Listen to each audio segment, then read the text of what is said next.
So మీరునేమో అమ్మా 26వ తేదీనే కదా ఈరోజు? ఓకే, 26రేనా?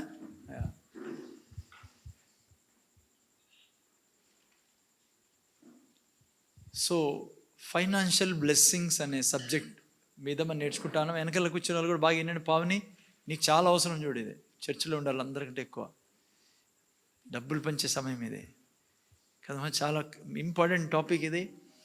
యవనస్తులు అందరికీ కూడా చాలా అవసరం, అందరికీ అవసరం ఇప్పుడు కూర్చున్న వాళ్ళందరికీ. ఈ విషయాన్ని అర్థం చేసుకుంటే జీవితంలో నేను ఆర్థికంగా ఎప్పుడూ కొదవలో ఉండం పిల్లరా. బైబిల్ చెప్తుంది మన కొరకు ఆకాశ వాకిళ్ళు తెరిచి పెట్టాడు దేవుడని. ఇంకో వాగ్దానం ఏంటంటే, నువ్వు పట్టజాలంత విస్తారంగా దేవుళ్ళు కుమ్మరిస్తాడు, నువ్వు పెట్టుకోలేందా ఇచ్చాడు దేవుడు, ఇచ్చే దేవుడు ఆయన. సో అందుకనే ఇంత గొప్ప వాగ్దానం ఉన్నా మనం ఎందుకు వాటిని అనుభవించడం లేదు? దేవుడు అబద్ధం చెప్తాడా, లేదంటే మనలో ప్రాబ్లం ఉందా? సో మీ నిజం చెప్పాలంటే ఆల్రెడీ ఆన్సర్ మీకు చెప్పమంటే మనలోనే ప్రాబ్లం, దేవుడిలో ఏం ప్రాబ్లంలా. దేవుడు వెయిట్ చేస్తాడు, ఎవరు దొరుకుతారా నాకు, వారికి నేను నా ధనాన్ని ఇచ్చి నా మహిమను వారి ద్వారా ప్రపంచానికి తెలియజేయాలని దేవుని కోరిక. ఓకే, సో ఫైనాన్షియల్ బ్లెస్సింగ్స్ అనండి, లేదంటే ప్రాస్పారిటీ అనండి, తెలుగులో ఆర్థిక అభివృద్ధి, ఆర్థిక ఆశీర్వాదాలు, ఐశ్వర్యవంతులు కావడము, ధనవంతులు కావడము దేవునికి చాలా ఇష్టమైనది. నేను ధనవంతుడు కావడము దేవునికి చాలా ఇష్టం. నేను ఐశ్వర్యంలో ఉండడము చాలా ఇష్టం దేవునికి. చాలాసార్లు ఏమవుతుందంటే, చాలామందికి క్రైస్తవులకి బయట వాళ్ళతో సమస్య లేదు పిల్లరా. బయట ఉన్నంత వరకు బాగానే ఉన్నారు వాళ్ళు. యేసు ప్రభువుని రక్షకుడుగా అంగీకరించిన తర్వాత వాళ్ళలో వచ్చే మెంటాలిటీ ఏంటంటే బీదరికం మంచిదని. చాలామందికి ఎలర్జీ పదంతోనే. అందుకే మీరు నెట్లో చూస్తే, యూట్యూబ్లో అట్లా చూడకండి, వినకండి. ఫైనాన్సెస్ గురించి ఏనైనా వైఫై ఆఫ్ చేశారా? మా గేట్ బంద్ చేసి కూర్చోడమా, దోమలు వస్తాయి, పురుగులు వస్తాయి. ఫైనాన్సెస్ గురించి ఎక్కడ ఏమని చెప్తాను నేను? బయట వాళ్ళకి యేసుప్రభుని నమ్ముకున్నాక ఇది అసహ్యంగా మారుతుంది ఈ సబ్జెక్టు. అంటే ఈ పదమే అసహించుకుంటారు చాలామంది. యూట్యూబ్లో ఎక్కడన్నా ఫైనాన్సెస్ గురించి వ్యతిరేకంగా మాట్లాడుతుంటే వినకండి. ముందే అడ్వాన్స్గా చెప్తున్నా, విన్నారా ఫినిష్ మీ స్టోరీ. ఎవడు కాపాడలేడు మీకే. శత్రువు వాడు కోరుకుంటాడు ఎప్పుడు ఫైనాన్సెస్ గురించి, ఆ డబ్బు గురించి వ్యతిరేకంగా మీరు వినాలని. చాలామంది దైవజనులు నాకు అనవసరము ఎవరు ఏం కథ అని, వాళ్ళు ఎందుకు అట్లా చెప్తున్నారో వాళ్ళకే తెలుసు. కానీ మీరు మాత్రము ఫైనాన్సెస్ గురించి వ్యతిరేకంగా ఎక్కడ ప్రీచ్ చేస్తున్నా వినకండి. దేవుని యొక్క మహా కోరిక నేను ఆర్థిక ఆశీర్వాదాలు ఉండడం. నేను నిన్న వారం కూడా చెప్పా, ఈ పదం అంటేనే చాలామందికి అవసరం ఏంది, ధనవంతుడు అనే పదం కదా. నేను బైబిల్ క్లియర్గా చెప్తుంది, దేవుడు ఏమై ఉన్నాడంట, ధనవంతుడై ఉన్నాడు కదా. బైబిల్లో క్లియర్గా రాయబడింది, ఆయన ధనవంతుడై ఉండి మన కోసం ఏమైనాడంట. సో ఆయన ధనవంతుడు, మనల్ని ఎందుకు కోరుకుంటాడు దరిద్రులుగా ఉండాలని? మనకెందుకు కోరుకుంటాడు ఆయన బీదరికంలో ఉండాలని? నా దేవుడు ప్రీచ్ చేసేది ఒకటి, ప్రాక్టీస్ చేసేది ఒకటి కాదు. ఆయన ఏం ప్రీచ్ చేస్తాడో అదే ప్రాక్టీస్ చేస్తాడు ఆయన. అర్థమవుతుందమ్మా? ఈరోజు దేవుడు మహామహిమతో నిండి ధనధాన్యాలతో అన్నీ కలిగి ఉన్నాడు దేవుడు స్వర్గంలో. ఆయన నడిచే స్థలమే బంగారుతో ఉండేది, వజ్రాలు వైడూర్యాలతో ఉండి సమస్త ఘనత మహిమలో ఆయన జీవిస్తూ ఉన్నాడు. ఆయన అక్కడ ఆస్తిలో ఉండి ఆయన ఎందుకు కోరుకుంటాడు నేను దరిద్రంలో ఉండాలని? ఆయన ఏం ప్రీచ్ ముందు చూడండి, పర్లేదు, ఆయన ఏం ప్రీచ్ చేస్తాడో అదే ప్రాక్టీస్ చేస్తాడు. సమస్య ఏంటంటే క్రైస్తవుల్లో కొంతమందికి, ముఖ్యంగా చెప్పేవాళ్ళు కూడా అట్లే ఉన్నారు, పాపం వాళ్ళు కూడా అట్లా తయారైనారు. ఈ రెవల్యూషన్ నాలెడ్జ్ లేకపోవడం వల్ల, అంటే ఐశ్వర్యం గురించిన లోతైన మర్మం ఏమంటారు, రెవల్యూషన్ నాలెడ్జ్ ఏమంటారు, ప్రత్యక్షత లేకపోవడము.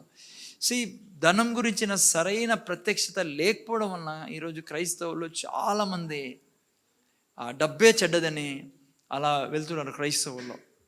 నేను ముందే చెప్పాను మీకు, బయట వాళ్ళకి ఏం ప్రాబ్లం లేదు, యేసుప్రభుని ఎరగని వాళ్ళకి ఇది చాలా విలువైంది, ఇది అవసరమని వాళ్ళకి తెలుసు, వీళ్ళకి కూడా తెలుసు ఒకప్పుడు. కానీ యేసుప్రభు రక్షణ వీళ్ళు మార్పు వచ్చేసింది వీళ్ళలో. డబ్బు అంటేనే వీళ్ళకు ఏదో చెడ్డ అని, డబ్బు ఉంటే మనము భక్తిలో బ్రతకలేమని, డబ్బు అంటే దేవునికి ఇష్టం లేదని, రకరకాల కారణాలు వీళ్ళ జీవితాల్లో నేను చాలామంది క్రైస్తవుల్లో ఉంది. యాక్చువల్లీ దేవుని తరఫున కాదు పిల్లరా ఇది. సాతాను వాడికి బాగా తెలుసు క్రైస్తవుల జీవిత చేతుల్లో ఏముండకూడదు, డబ్బు ఉండకూడదు అని, ధనం ఉండకూడదు. ధనం లేకుంటే వారు బలహీనంగా జీవిస్తారు. ముఖ్యంగా దేవుని యొక్క ప్రణాళికలు ఏమైతే ఉన్నాయో వీళ్ళ ద్వారా నెరవేర్చబడకూడదు. అందుకే ధనం అంటే వాడు మనల్ని ధనం గురించి చాలా కన్ఫ్యూజ్ చేసి పెట్టి, ధనాన్ని అసహించుకునేట్లు, ధనాన్ని చూసి భయపడేటట్లు, ధనం వద్దని చెప్పి దేవునితోనే చెప్పేటట్లు, అసలు ధనమే దేవుని ఇష్టం లేదని చెప్పేటట్లు. నేను మీకు అడుగుతాను, మీకు అనంతపురం జిల్లాలోనే అనేక పల్లెలు ఉన్నాయి.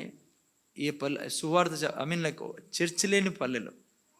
నేను అప్పుడప్పుడు వింటా అంటాను, కొంతమంది చెప్తుంటారు చర్చి లేని పల్లెలు ఎన్ని ఉన్నాయి చెప్పాను అనంతపురంలో. చాలా ఉన్నాయి పిల్లరా. దేవుని కోరిక లేదా ఆ ఊరిలో చర్చి ఉండి, అక్కడ ఒక సేవకుడు ఉండి, అక్కడున్న ప్రజలకి సువార్త చెప్పాలని? ఎందుకు లేదు అక్కడ చర్చ చెప్పండి. నేను చెప్తున్నా మీకు మెయిన్ రీజను డబ్బు విషయమే, డబ్బు గురించే. మీరు ఏమన్నా చెప్పండి. అర్థమవుతుంది పిల్లరా. అందుకే వాడికి తెలుసు సాతానికి డబ్బు లేకుండా ఉంటే ఏమవుతుంది, దేవుని యొక్క పనులు ఆగిపోతాయని పిల్లరా. అందుకనే డబ్బు కలిగి ఉండడం దేవుని ఇష్టం. ఓకే, నిన్న వారం నేను ఒక భాగాన్ని మీకు తీసుకొని చూపించాను. దేవుడు రాయించాడు అపోస్తలుగు యోహాన్ ద్వారా, ఇంగ్లీష్లో పెట్టిన ఇది 3 John 2. ఏమని రాయిస్తాడు, ఏమంటాడు యోహాను? మీరు అన్ని విషయంలో వర్ధిల్లుచు సౌఖ్యంగా ఉండాలి, మనస్సులో అభివృద్ధి చెందాలి, అన్ని విషయంలో అభివృద్ధి చెందాలన్నాడు. ఇంగ్లీష్లో చాలా బాగా రాయబడింది చూడు. Beloved, I pray that you may prosper in all things. ఇది దీనికంటే నువ్వు కేజీవి పెట్టావా? కేజీవి వర్షన్ పెట్టు. చాలా అందుకే నేను మీకు కొన్ని విషయాలు ఇంగ్లీష్లో రెఫర్ చేయాలి. చూడండి, beloved I wish above all things. Okay, చూడండి, అబోవ్ ఆల్ థింగ్స్ అంటే తెలుసా మీకు? అన్నిటికంటే. ఏ దాంట్లో వర్ధిల్లమంటున్నాడు దేవుడు? అపొస్తలుడు యోహాన్ ద్వారా రాయిస్తున్నాడు. అన్నిటికంటే మనం ఏ దాంట్లో వర్ధిల్లాలంట? ఐశ్వర్యంలో పిల్లరా. కింద చూస్తే మీరు, that you mayest prosper and be in health and even as thy soul prospereth. 3 భాగాల్లో ఉన్నాం మనము. ఓకేనా? ఒకటి ఆత్మ, మనస్సు, మూడోది శరీరం. అపొస్తలుడు పౌలు ద్వారా పరిశుద్ధాత్మ రాయిస్ అంటాడు, నువ్వు ఆత్మలో వర్ధిల్లుచున్నకొలది, అంటే ఆత్మ అనండి, మనస్సు అనండి, లోపల వర్ధిల్లుచున్నకొలది బయట శరీరంలో కూడా ఆరోగ్యంగా ఉండాలంట, వర్ధిల్లాలంట. ఈ కాకుండా అన్ని విషయాల్లో అంటే ఇంకేముంది చేయండి, మిగిలిపోయింది ఐశ్వర్యం పిల్లలు. దేవుని కోరిక నువ్వు ఐశ్వర్యంలో వర్ధిల్లాలని. హలో, చాలామంది ఏమంటారు తెలుసా? ముఖ్యమైనది, జాగ్రత్త వినండి నేను చెప్పేది. ఇప్పుడు చాలామంది ప్రీచింగ్లో కూడా చెప్తా ఉంటారు, ఇది ముఖ్యమైనది స్వర్గం అండి. స్వర్గాన్ని మనము వెతకాల. నీతి పరిశుద్ధత ముఖ్యమైనది. ఏది ముఖ్యమైనది? స్వర్గం ముఖ్యమైనది, పరిశుద్ధత ముఖ్యమైనది. దీని వెనకాల పోల, డబ్బు వెనకాల పడకూడదు అంటారు. నేను చెప్తున్నా మీకు మాట, స్వర్గం వెనకాల ఎందుకు పడాలి పిల్లరా?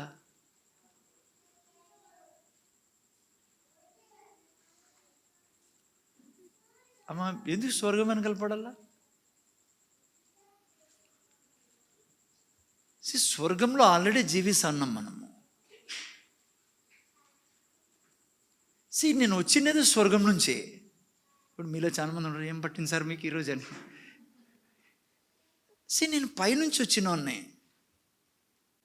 నా నా నా సిటిజన్షిప్ ఎక్కడుంది? తెలుగులో ఏమంటారు సిటిజన్షిప్?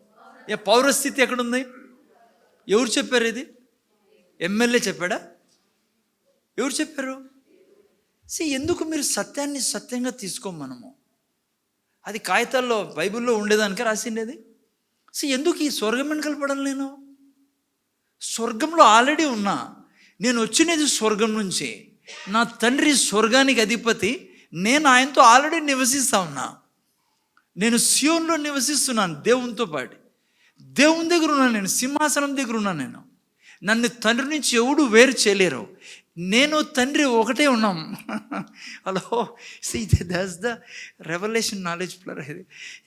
హలో, అందుకే యేసుప్రభు ఎప్పుడేమన్నా నేను పైనుంచి వచ్చి ఉన్నా. అందుకే మన బైబిల్ ఏమంటుంది? మీరు పైనుంచి వచ్చి ఉన్నారు, పై వాటి మీదే దృష్టి ఉంచుడి. నాకెందుకు స్వర్గం గురించి ఆలోచించాలి? నేను స్వర్గానికి సంబంధించిన నా ఇల్లు అది. నేను అక్కడి నుంచి ఇక్కడికి వచ్చా. ఇక్కడ నాకు కొద్దిగా పని ఇచ్చాడు దేవుడు. అందుకే నేను ఆడ ఉంటా, ఈడ ఉంటా నేను. కానీ నా పర్మనెంట్ ప్లేస్ ఏది? స్వర్గం ప్లరా. స్వర్గం కోసం ఎందుకు చిందపడాలి ఉండి? రెండవది పరిశుద్ధత. పరిశుద్ధ డబ్బులు ఎందుకు? వద్దు పరిశుద్ధ. హలో, బైబిల్ని సరిగ్గా అర్థం చేసుకుంటే బైబిల్ నన్ను ఏమని పిలుస్తుంది?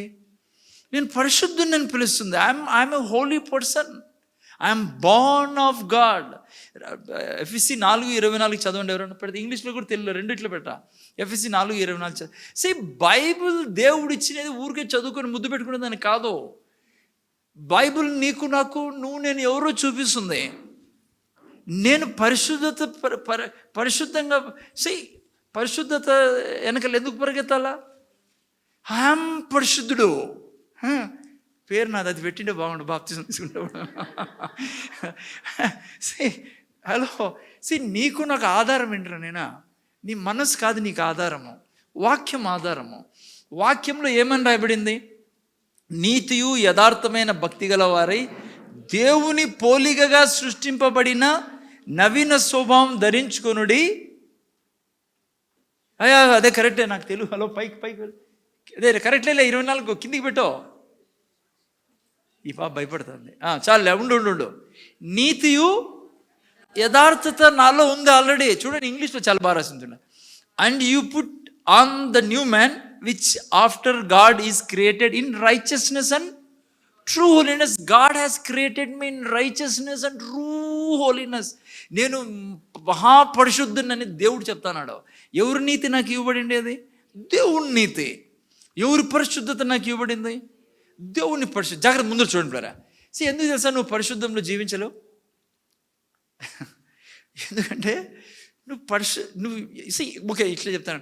క్రైస్తవులు ఎందుకు పాపంలో జీవిస్తారు, పాపం చేస్తారు? క్రైస్తవులు ఎందుకు పాపం చేస్తారు?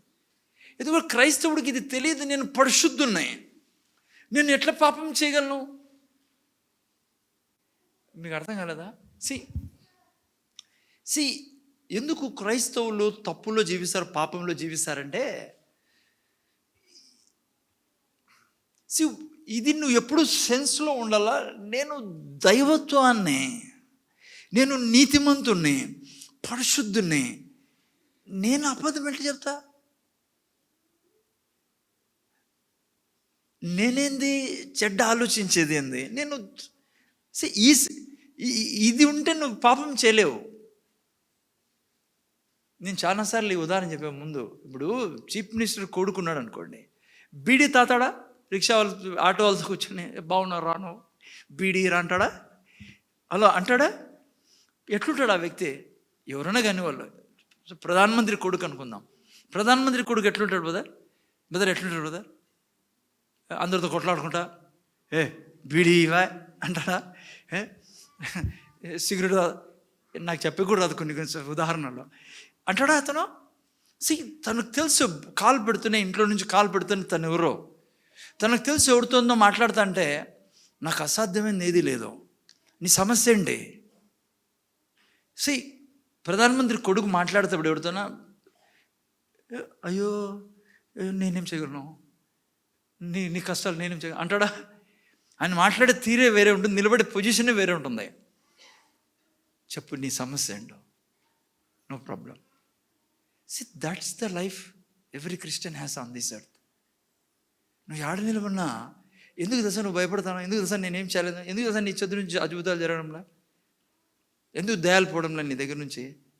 ఎందుకంటే నీ లోపల టెంకాయలో ఏందేందో ఉందంతా, పరిశుద్ధత, ఏమంటారు ఇంకా, హలో, స్వర్గము. అందుకే దేవుడు కార్యాలు చేయలేరు పిల్లరా వాళ్ళతో. ఏదాంతో దేవుడు సంతోషిస్తాడు చెప్పాలి, ఏదాంతో దేవుడు సంతోషిస్తాడు? ఆదివారం చెప్తాను, మళ్ళీ చెప్పరు చూడు. ఏదంతో, ఏది దేవుడిని సంతోషపెట్టేది? ఏంటి విశ్వాసము? దేవుడు ఏం చెప్తాడో దాన్ని నమ్ముతాను. నీ మైండ్ని కాదు నమ్మేది. నువ్వు ఎవరు ఉన్నావు యేసు ప్రభులో. సో చాలామంది ప్రీచ్ చేస్తుంటారు, ఇవన్నీ వేస్ట్ అండి. పరిశుద్ధత, ఎస్ ఐ నో దట్ నేను ఏం ప్రీచ్ చేశాను నాకు బాగా తెలుసు. మీ మైండ్లో ఏం తిరుగుతానని నేను అర్థం చేస్తాను. బట్ ఐఎమ్ పరిశుద్ధుడు ఆల్రెడీ. నేను ఆల్రెడీ పరిశుద్ధతను ధరించుకున్నా. అది నేను కలిగి ఉంటే నేను పాపం చేయను. నేను ఎప్పటికైతే పాపిని అనుకుంటానో పాపమే చేస్తూ ఉంటాను. నేను ఎవరు నాకు తెలిస్తే నేను ఎట్లా చేయగలను, నేను ఎట్లా తప్పుడు పని చేయగలను, ఎట్లా అబద్ధం చెప్పాలి అంటే ఏమన్నా ఎట్లా పాపం చేయగలను నేను? తెలియక ఏదైనా నాతో పొరపాటు చేయలేదు, ఎందుకంటే నేను భూమి మీద ఉన్నాను కాబట్టి. సో అందుకే రక్తం ప్రవహిస్తాండి ఇది నా కోసం. ఇమ్మీడియట్గా నేను రక్తం కిందికి సారీ నాకు okay, God says okay, no problem, go ahead, ముందుకెళ్ళు, ఎనికిపోద్దు, తిరగదేనికే. నువ్వు నీతిమంతుడివి, పరిశుద్ధుడివి, నేను చెప్తున్నాను కదా. నీ నా ఆత్మ దేవుళ్ళ నుంచి వచ్చినది పిల్లరా, ఆదాంలో నుంచి వచ్చినది కాదు. ఓకే, ఎనియో పాయింట్ ఏంటంటే ఇక్కడ ఐశ్వర్యం, నేను అవి ముఖ్యం అన్నాం. పరిశుద్ధత మళ్ళీ మీరు మిస్అండర్స్టాండింగ్ చేసుకోవద్దండి. మా పాస్ట్ అంటే అదే వద్దంట, డబ్బే కావాలంట అయిపోయి అట్లా చెప్పారు పైన కప్పుడు. హలో, యేసు ప్రభు పరిశుద్ధుడు, నీతిమంతుడు. కానీ ఎవరు పెట్టుకున్నాడు తనతో పాటు? ఎవరున్నారు తనతో పాటు? యేసు ప్రభు ఏం జాబ్ పెట్టుకున్నాడు? సారీ, నేను రాంగ్ క్వశ్చన్ అడుగుతున్నాను. అతనితో పాటు ట్రెజరర్ ఉండేవాడు. ఎందుకంటే ఆ కరెన్సీ చెల్లదిడా. ఇక్కడ ఏం కరెన్సీ కావాలా? పైసా, రూపాయా. అందుకే ఎవరిని పెట్టుకున్నాడు? యేసుప్రభు ట్రెజరీని పెట్టుకున్నాడు. ఇక్కడ ఏం కావాలా యేసుప్రభుకి? డబ్బు కావాలా? ఎందుకు కావాలా? ఆ రోజు కూడా ఏం ఆటోలు ఊరికి తీసిపోయాలా యేసుప్రభు సైన్యం అంతానే? ఆ రోజు ఒకవేళ ఆటో ఉండింటే 12 మంది కూర్చొని పోతా అంటే ఏందో లే పాపం పోతాను రేటుకో ఫ్రీగా పోండి అంటారు ఎవరన్నా? ఆ రోజు కూడా డబ్బులు అడిగేవాళ్ళు. అందుకే డబ్బులు యేసుప్రభు దగ్గర ఉండేది ఎప్పుడో. అందుకే క్యాషియర్ పెట్టుకున్నాడు. మీరు ఎప్పుడన్నా క్యాషియర్ పెట్టుకున్నారు సార్ మీ ఇంట్లో ఎప్పుడన్నా? మనకు వచ్చే క్యాషే తక్కువ, మన క్యాషియర్ ఎలా? ఓకే, నో ప్రాబ్లమ్స్, పక్కన పెట్టండి, నా సబ్జెక్ట్ వేరే. నేను హలో విషయం చూస్తే పిల్లరా, చాలామంది పరిశుద్ధత ఓకే, అవి కాళ్ళ కాదు, అది నేను పరిశుద్ధతలో పుట్టాను. నా జన్మనే పరిశుద్ధమైన జన్మ. నా తండ్రి పరిశుద్ధుడు, నా తండ్రికి నేను పుట్టినది. ఎవరు నా తండ్రి? నా తండ్రి దేవుడు. నా తండ్రి ఆదాం కాదు, నా తండ్రి యేసు ప్రభులు. అది ఆలోచిస్తుంటే నీ జీవితంలో నువ్వు సినిమా చూడబుద్ధి కాదు, అది ఏమంటారు పోర్నోగ్రఫీ చూడబుద్ధి కాదు, నీకు ఏ గబ్బు చూడబుద్ధి కాదు. నా వంశం ఏంటి, నేను వచ్చింది ఎక్కడి నుంచి, నేను ఉండేది ఎవరి కోసమో, నేను దైవత్వాన్ని, నా కోసం దేవుని దూతలందరూ నా చుట్టూ చేరి నా యొక్క ఆజ్ఞ కోసం వెయిట్ చేస్తున్నారు. నేను మహామహిమతో నిన్న దేవుని యొక్క ప్రియుణ్ణి. దేవుడు యేసయ్యని ఎంత ప్రేమిస్తున్నాడో అంతే నన్ను ప్రేమిస్తున్నాడు. నేను ఆయనకు డార్లింగ్ని, నేను బహుప్రియుణ్ణి. ఈ సృష్టిలో నన్ను చూసుకునే విధానం ఏమో తెలుసా? ఆయన ఎవ్వరు లేరు, నువ్వు ఒక్కడే ఉండేది నాకు ఈ సృష్టిలో అనేటట్ల నన్ను ప్రేమిస్తాడు. ఇది నిజమైన గుడ్ న్యూస్ అంటే. అందుకే దాన్ని శుభవార్త చెప్పమనేది యేసుప్రభు. సరే, విషయం ఓకే.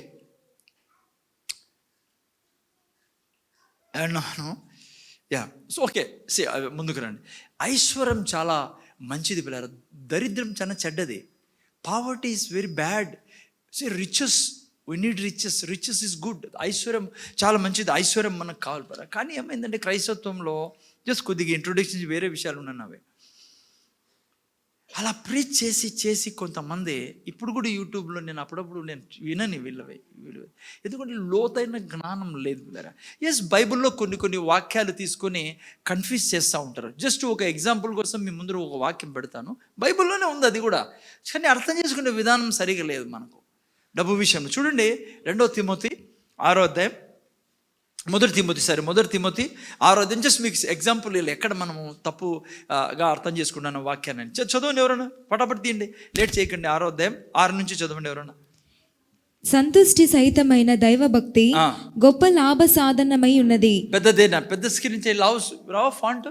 ఓకే, చదువు నేను. మనం ఈ లోకములోనికి ముందు నుంచి చదువు. సంతుష్టి సహితమైన దైవభక్తి, సంతుష్టి సహితమైన దైవభక్తి గొప్ప లాభ సాధనమై ఉన్నది. మనం ఈ లోకములోనికి ఏమీయూ తేలేదు. జాగ్రత్తగా వింటానండి, ఇది కన్ఫ్యూజన్ సబ్జెక్ట్. ఇది ఈ యొక్క ప్యాసేజ్ మీరు అర్థం చేసుకోకుంటే ముందు చూడనా చదువు. మనం ఈ లోకములోనికి ఏమీయూ తేలేదు, దీనిలో నుండి ఏమీయూ తీసుకొని పోలేము.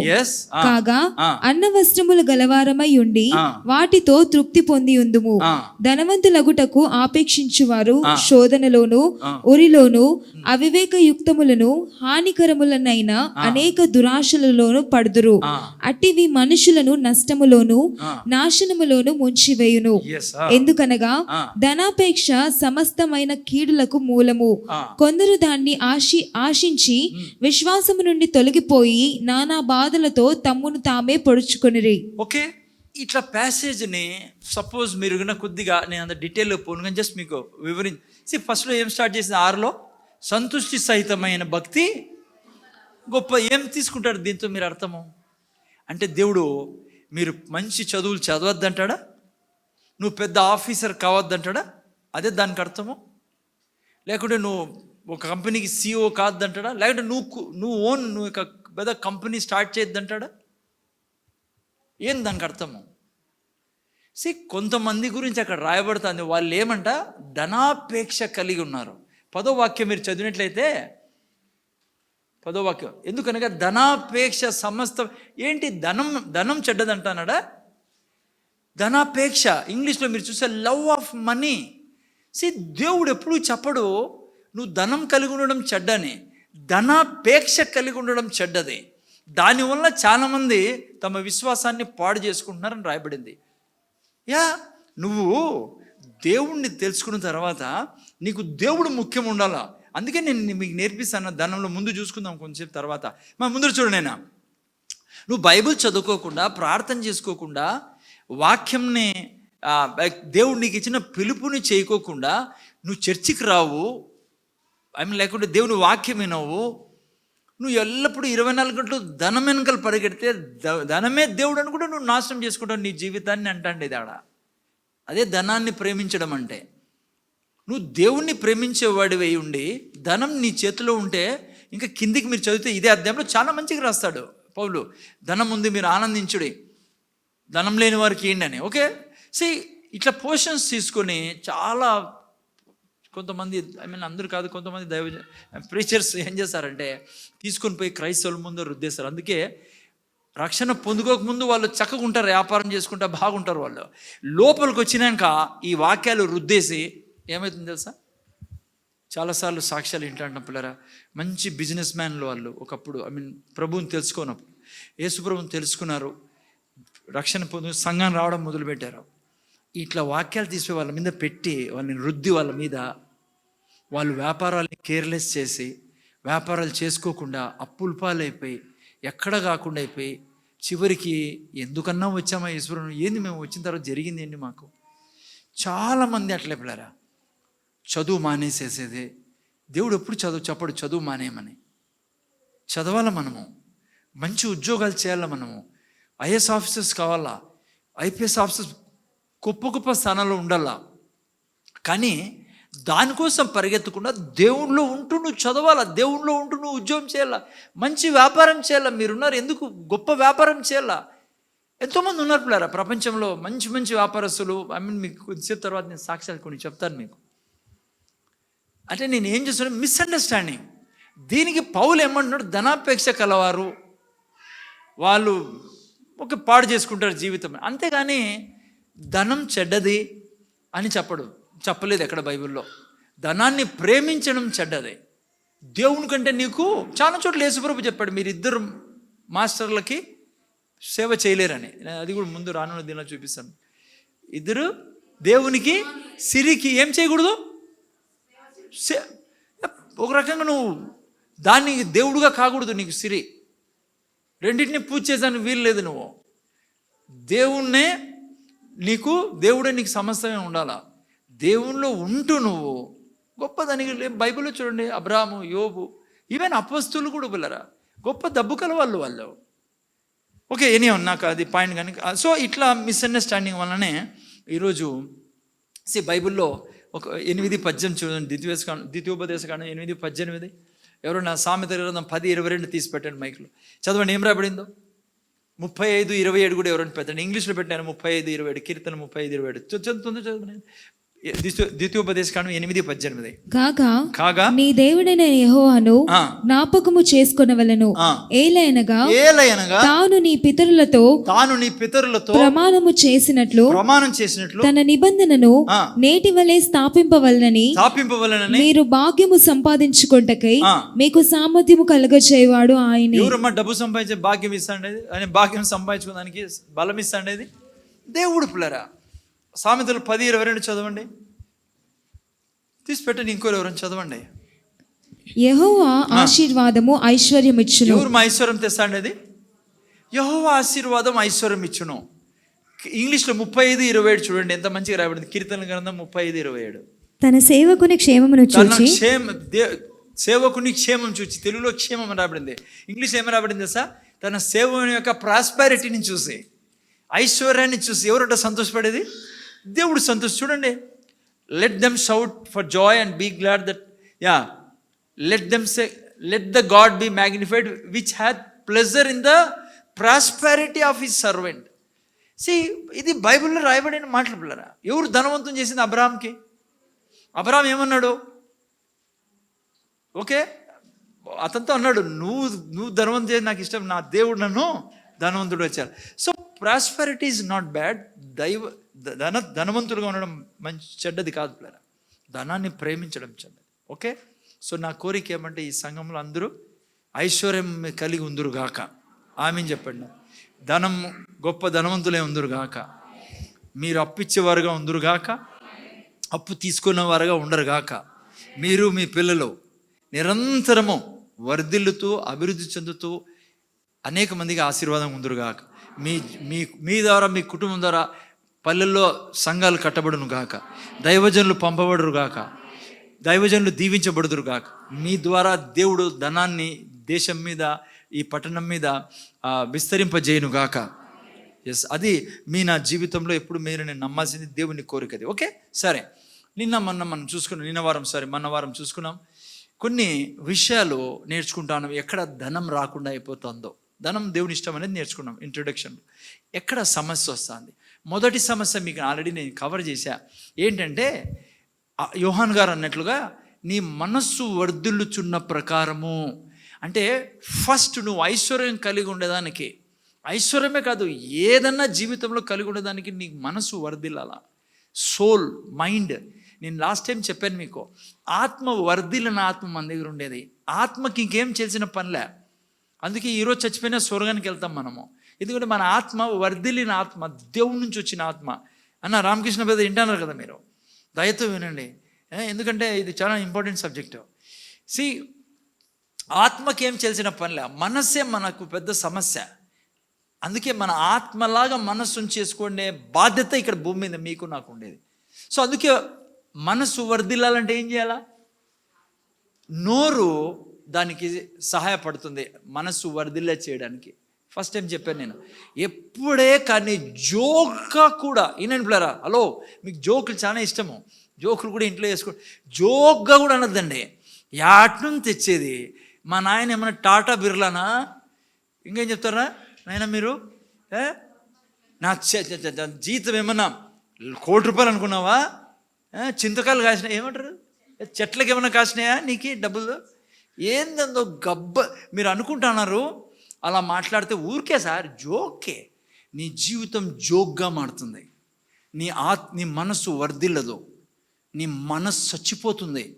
నువ్వు ఏం మాట్లాడినా నీ మనసులోకి పోతుంది. అదే మనస్సు అంటుంది నీ ఆత్మని విశ్వాసంలోకి పోనీదు, నీ ఆత్మని విశ్వసించనీయదు నీ మనస్సు. మనస్సు చాలా ఇంపార్టెంట్ కాంపోనెంట్ ప్లరా. మన దేవుడు సృష్టించిన త్రిత్వంలో మనం 3 భాగాల్లో మనస్సు చాలా ఇంపార్టెంట్. అందుకే సమస్యలో పడతాండేది. దేవుడు అన్నాడు, ఆత్మను నువ్వు కొత్తగా చేసుకోలేవు, క్రొత్త ఆత్మను నువ్వు సృష్టించలేవు, నీ చేత కాదు, అందుకే నేను చేస్తా పని అని క్రొత్త ఆత్మని ఇచ్చాడు. మనస్సుని కొత్తగా చేసుకునే బాధ్యత మీకు నాకు ఇచ్చాడు. ఆ అర్హత ఉంది, మనకు చేసుకోవచ్చు. దానికి బైబిల్ ఎప్పుడు అనేది దివారాత్రి ఏం ధ్యానించాలా? దేవుని వాక్యం. బుధవారం మనం చూసుకున్నాం, చెట్టులాగా ఉంటావు నువ్వు. దివారాత్రం దేవుని వాక్యం ధ్యానించుకుంటే ఎట్లుంటావు? గట్టి చెప్పండి, ఎట్లుంటావు? పొట్టు వలే. కీర్తన 1వ అధ్యాయంలో 1వ కీర్తన చదవండి, 3వ వాక్యంలో అంటాడు, నువ్వు దీవారాతు ధ్యానం చేసే వాక్యాన్ని చెట్టులో ఉంటావు. ఏ చెట్టులాగా? పచ్చని చెట్టులా. ఏ చెట్టు? తన కాలమందు లేకుంటే 4వ వాక్యంలో ఏం రాబడింది? నీ జీవితం పొట్టులా అయిపోతుంది అంటాడు దేవుని యొక్క వాక్యంలో. So confession. అందుకే మన ప్రొఫెషన్ ఏంటి చెప్పండి? అందుకే ఎప్పుడు కూడా వాక్యం మాట్లాడుతూ ఉండాలి. ఆదివారం చూసుకున్నాం, దేవుడు ఏమన్నాడు? ఎక్కడి నుంచి అంట మనం ధనం తెచ్చేది? బయటికి హృదయంలో నుంచే. సజ్జనుడు తన మంచి ధననిధి నుంచి సద్విషయాలు తీస్తాడు. పిల్లరా, యేసు ప్రభుని రక్షకుడుగా అంగీకరించిన తర్వాత లైఫ్ చాలా ఈజీగా చేయబడింది. పిల్లరా, there is no burden, nothing. జ్ఞానం లేకనే మనము ఇబ్బందులు పడుతూ ఉంటాం. ఓకే, ప్రభు అంటాడు, దుర్జనుడు ఏం చేస్తాడంట? చెడ్డ తెస్తా ఉంటాడు. దుర్జనుడు ఎవరు? కూనికోరు కాదు, మర్డరో రేపిస్టో కాదు. బైబిల్ ప్రకారం దుర్జనుడు అంటే అక్కడ ఆ సన్నివేశంలో ఇష్టానుసారం మాట్లాడేవాడు. అది ఎప్పుడు చూసినా నెగిటివ్ డబ్బుల విషయంలో. అరే నీకు అందుకే స్టార్టింగ్లో చెప్పాను నేను, నువ్వు ఎక్కడి నుంచి వచ్చావు? పైనుంచి వచ్చావు. మీ డాడీ ఎవరు? సృష్టిలో అందరికంటే గొప్పడు, ధనికుడు. ఆయన దగ్గర ఎందుకు అంత ధనం ఉండేది? నీకోసమే కదా. నీకు బైబిల్ అర్థం కాదా? బైబిల్ ఏం రాబడింది? నువ్వు నా వారసుడు అంటాడు దేవుడు. నువ్వు వీడు కూర్చొని టాటా బిర్లానా అంటే అది చాలా దుష్టత్వం అంటాడు. యేసుప్రభు అన్నాడు, దుష్టుడు వాడు అంటాడు కదా. ఏమే సజ్జనుడు ఏమే దుర్జనుడు నువ్వు. నీలో నుంచి తీస్తాను చెడ్డుని. దేవుడు ఎంత మంచోడు అనిపిడారా. నేను చాలాసార్లు చెప్పే మాట నాకు చాలా సంతోషం వేస్తుంది దేవుని విషయంలో. ఎవరి చేతిలో నా జీవితాన్ని పెట్టలేదు దేవుడు. ఎవరి చేతిలో పెట్టుకుంటే ఏమైంది చెప్పండి? వాళ్ళపై కాలు పట్టుకోవాల్సి వచ్చేది నాకే. ఎవరి చేతిలో లేదు. నువ్వు వర్ధిల్లడము నీ చేతిలో దేవుడు పెట్టేశాడు. ఎట్లన్నా ఉంది, నీ భార్య ఎట్లుండి, నీ పిల్లలు ఎట్లుండి, నీ భర్త ఎట్లుండి, చిన్న మా నాయన ఎట్లుండే, మా తాతలు హలో, నువ్వు నిలబడితే దేవుని వాక్యం మీద దేవుడు నిన్ను తనలా చేసుకునే దేవుడు ఆయన. నీ దగ్గర బీదరికం ఉండడం చాలా రాంగ్, అది చాలా ఇల్లీగల్. నువ్వు ఏ కష్టంలో ఉండడం కూడా ఇల్లీగలే. కష్టాలు అంటే ఆ కష్టాలు వస్తాయి. ఏ కష్టాలు? సువార్త నిమిత్తం రాళ్ళ. మీకు చెప్తున్నా, చాలాసార్లు చెప్పాను ముందు, సువార్త నిమిత్తం నీకు సమస్యలు వస్తాయి. సువార్త నిమిత్తం రావాలా. ఎవరో తిడతా అన్నారు, ఏదో అంటాడు, అవసరమైతే కొడతాడు, అవసరమైతే జైల్లో కూడా వేసేస్తాడు నేను తీసిపోయి. అవి ఓకే, దట్ షుడ్ కమ్, అవి వస్తాయి, ప్రభువుకే వచ్చాయి. కానీ బీదరికము, అనారోగ్యము, భయము, చింత, ఇవన్నీ దేవుడి నుంచి రావు. నీ జ్ఞానం లేక అవన్నీ నీ జీవితంలో ప్రవేశిస్తాను. అవి రాకూడదు. కేవలం సువార్త సంబంధించి సమస్యలు. ఎవరు ఏమంటారు దీన్ని? తప్పుడు సార్, చంప దెబ్బ కొట్టినా తప్పడన్నా దీన్ని. ఓకే, ఎవరైనా కొట్టచ్చు, నో ప్రాబ్లమ్స్. ఏసైనా కొట్టారు. అవి తప్ప నువ్వు అప్పుల్లో ఉన్నావన్నా, బీదరికంలో ఉన్నావన్నా, నువ్వు డబ్బు గురించి ఓడిపోతున్నావన్నా, నువ్వు సరిగ్గా ఆయనతో లేవు, నువ్వు మంచి బిడ్డవి, నువ్వు దేవుని బిడ్డవు, నువ్వు ఆయన చెప్పింది చెయ్యి. నీకు ఎత్తించి ఇచ్చింది దేవుడు. దేవుడు ఎప్పటికీ కింది పైంటి నల్లిగొట్టాడు. పిల్లరా, ఆయన విరిగిన రెల్లును విరువుడాయన, ఆరిపోయిన దీపాన్ని నలిపేసి పక్కన పడేయడు. నేను చెప్తున్నా, నీకు ఈడ ఏ స్థితిలో ఉన్నా సరే నిన్ను మహాప్రేమతో ప్రేమించేవాడు యేసుప్రభు. నువ్వు పిచ్చలైపోయిన జీవితంలో దుర్మార్గంగా ఉన్న ఈ క్షణం వరకు ఆయన ఒడిలోకి నువ్వు వస్తే, ఆయన చేతుల్లోకి వస్తే నిన్ను మహాపురుషుడుగా చేసుకుంటాడు ఆయన. అది ఆయన యొక్క గుణమా. దేవుడు ఎప్పుడు మనల్ని అసహించుకోడు. ఓకే ఫస్ట్ ఇది ఎక్కడైనా నీ నోరు నుంచి మొదలవుతుంది. అంటే యాక్చువల్లీ నోరు కాదు, మనస్సు నుంచి మొదలవుతుంది. మనస్సుకి కీ ఏంది? నోరు కదా. పేతురు మంచి మాట అంటాడు, 1 పేతురు 3:8 అంటాడు, మంచి దినములు చూడగోరు వాడు చెడ్డదానిని పలక్కుండా తన నాలుకను కపటమైన పలుకు తన నాలుకను. చూసారా, మంచి దినం చూడగోరుతున్నావా? నువ్వేమో మా నాయన ఇట్లా సార్, మా తాతలా సిరాలే, మీకేం తెలుసు, మా చిన్నాయన మోసం చేసినాడు. నువ్వు యేసయ్యకు పుట్టిండేదే, అది నీకు మనసు ఉండాల్సింది. పక్కన పడేసి ఆ స్టోరీ అంతా. ఈరోజు ఆయన ఆస్తి అంతా నాదే, అది ఉండాలి. నువ్వు నోరు తెరిస్తే ఏమో వింటున్నారా, యేసయ్యదంతా నాదే, ఆయనతో పాటు సిగ్నేటరీ నేను ఆయనతో పాటు సిగ్నేటరీ, ఆయనంతా నాదే. చెప్పా ఎప్పుడైనా ఇంట్లో పొద్దున్న లేచి చెప్పాను సార్, ఏమని, ఏడున్నాయి నా దగ్గర 28వ తేదీ, ఈరోజు 26వ తేదీ, ఏడున్నాయి నా దగ్గర.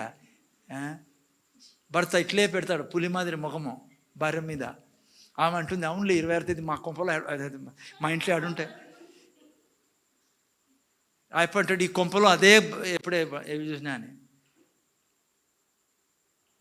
పాప షారోన్ సీరియస్గా చూస్తాను, నా దిక్కు నీకే తెలుసా షారోన్, నువ్వు చెప్పవులే ఇవన్నీ. హలో, అనుభవాలు కదా. ఆడవాళ్ళంతా ఇట్లా చూసుకుంటాను. నా భర్తే చెప్పింటాడు, పోయి పొద్దున్న చెప్పింటాడు. ఈరోజు పొద్దున్నే డిస్కషన్ జరిగింది కదా, పొద్దున్నే ఈ కొంపలో ఏముండదు. నేను ముందే చెప్తాను, నీకు ఏం రాదు కూడా. నువ్వు కలెక్టర్ అయినా ఈ జిల్లాకే, నీ కొంపలో ఏముండదు. ఎందుకు చెప్పు, ఏం విత్తనం వేసావు, ఏముండదు. ఏం చెట్టు వస్తుంది ఇంట్లో? నువ్వు ఏముండదంటే నీకేమన్నా నోట్ల కట్ట చెట్టు వస్తుందని కూడా ఇంట్లో ఏముండదు, చెట్టే. కప్పలన్నీ తినేసావచ్చే, ఈగలన్నీ తినేసి ఐగుప్తీలు.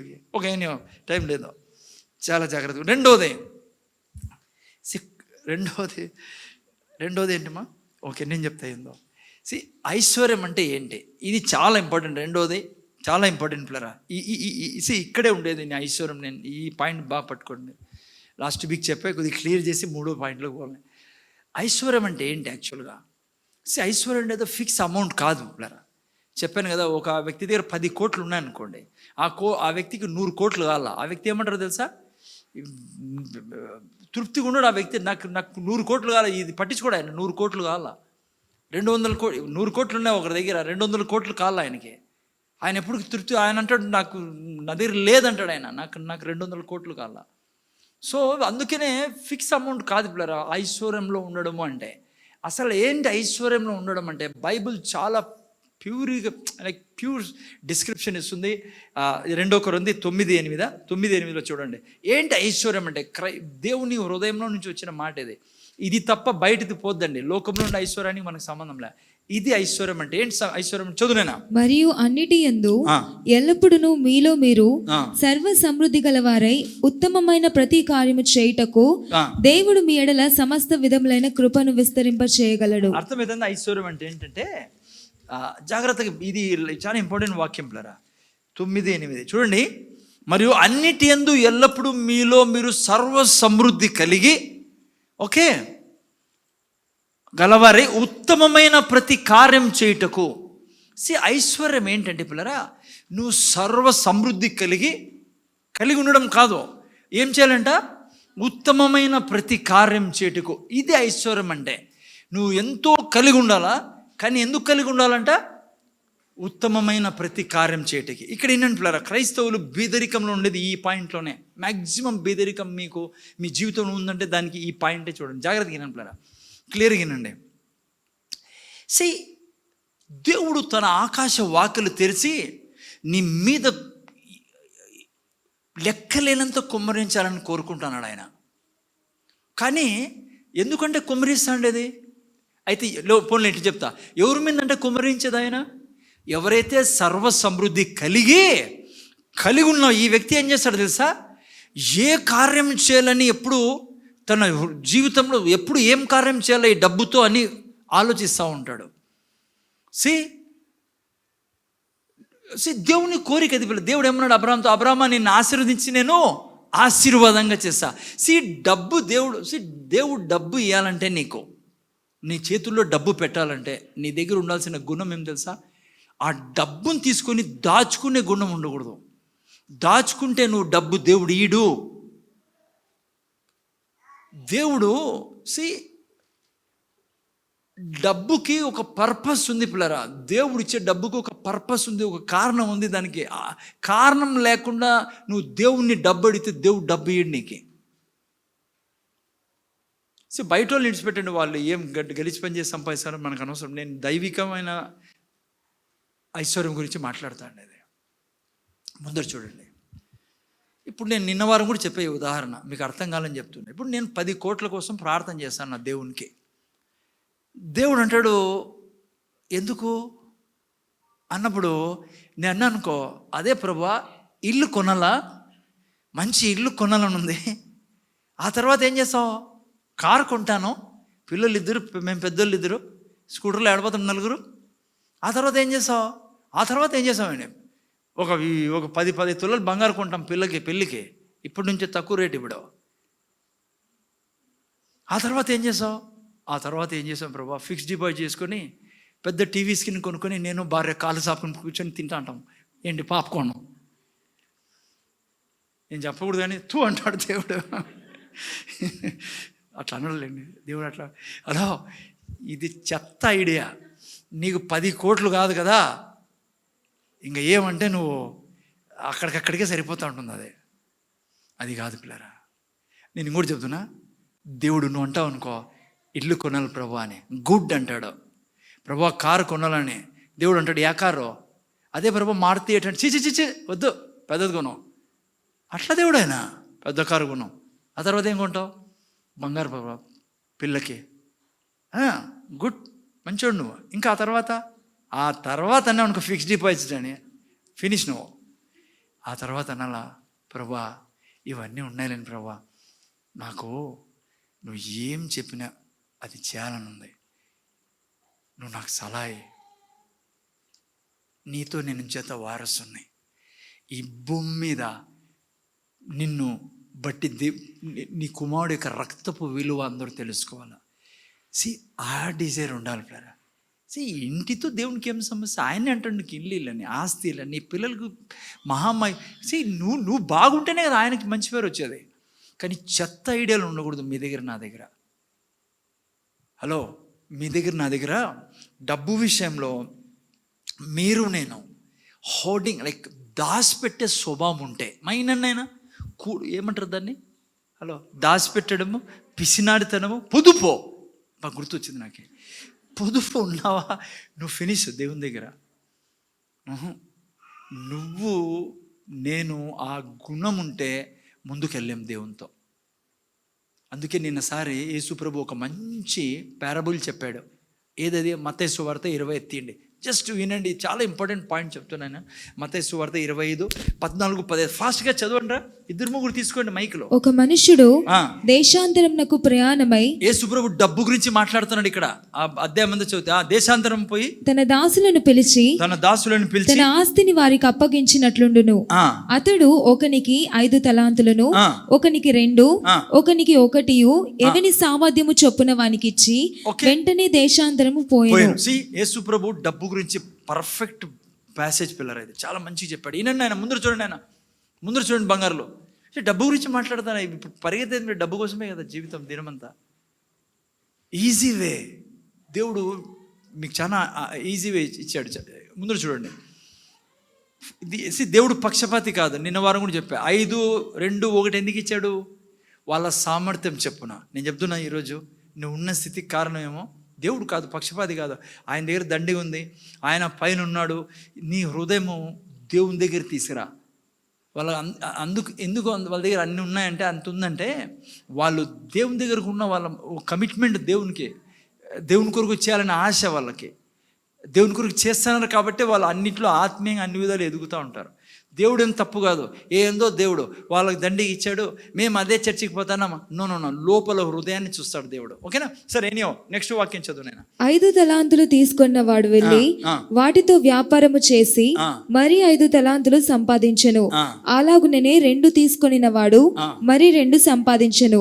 అయితే 1 తలాంతు తీసుకున్న వాడు వెళ్ళి భూమి త్రవ్వి తన యజమానుని సొమ్ము దాచిపెట్టెను. ఏం పెట్టాడంట? గిడి చెప్పండి, ఏం చెప్పాడు? దాచిపెట్టు. అదే నేను వద్దన్నా. అమ్మ, ఏం పెట్టకూడదు? దాచిపెట్టకూడదు. ఎవడు డబ్బు దాచిపెట్టినాడు? ఎవడు డబ్బు దాచిపెట్టినాడు? దేవుని డబ్బు. మీ దగ్గర ఉన్న డబ్బు ఎవరిదో తెలుసా?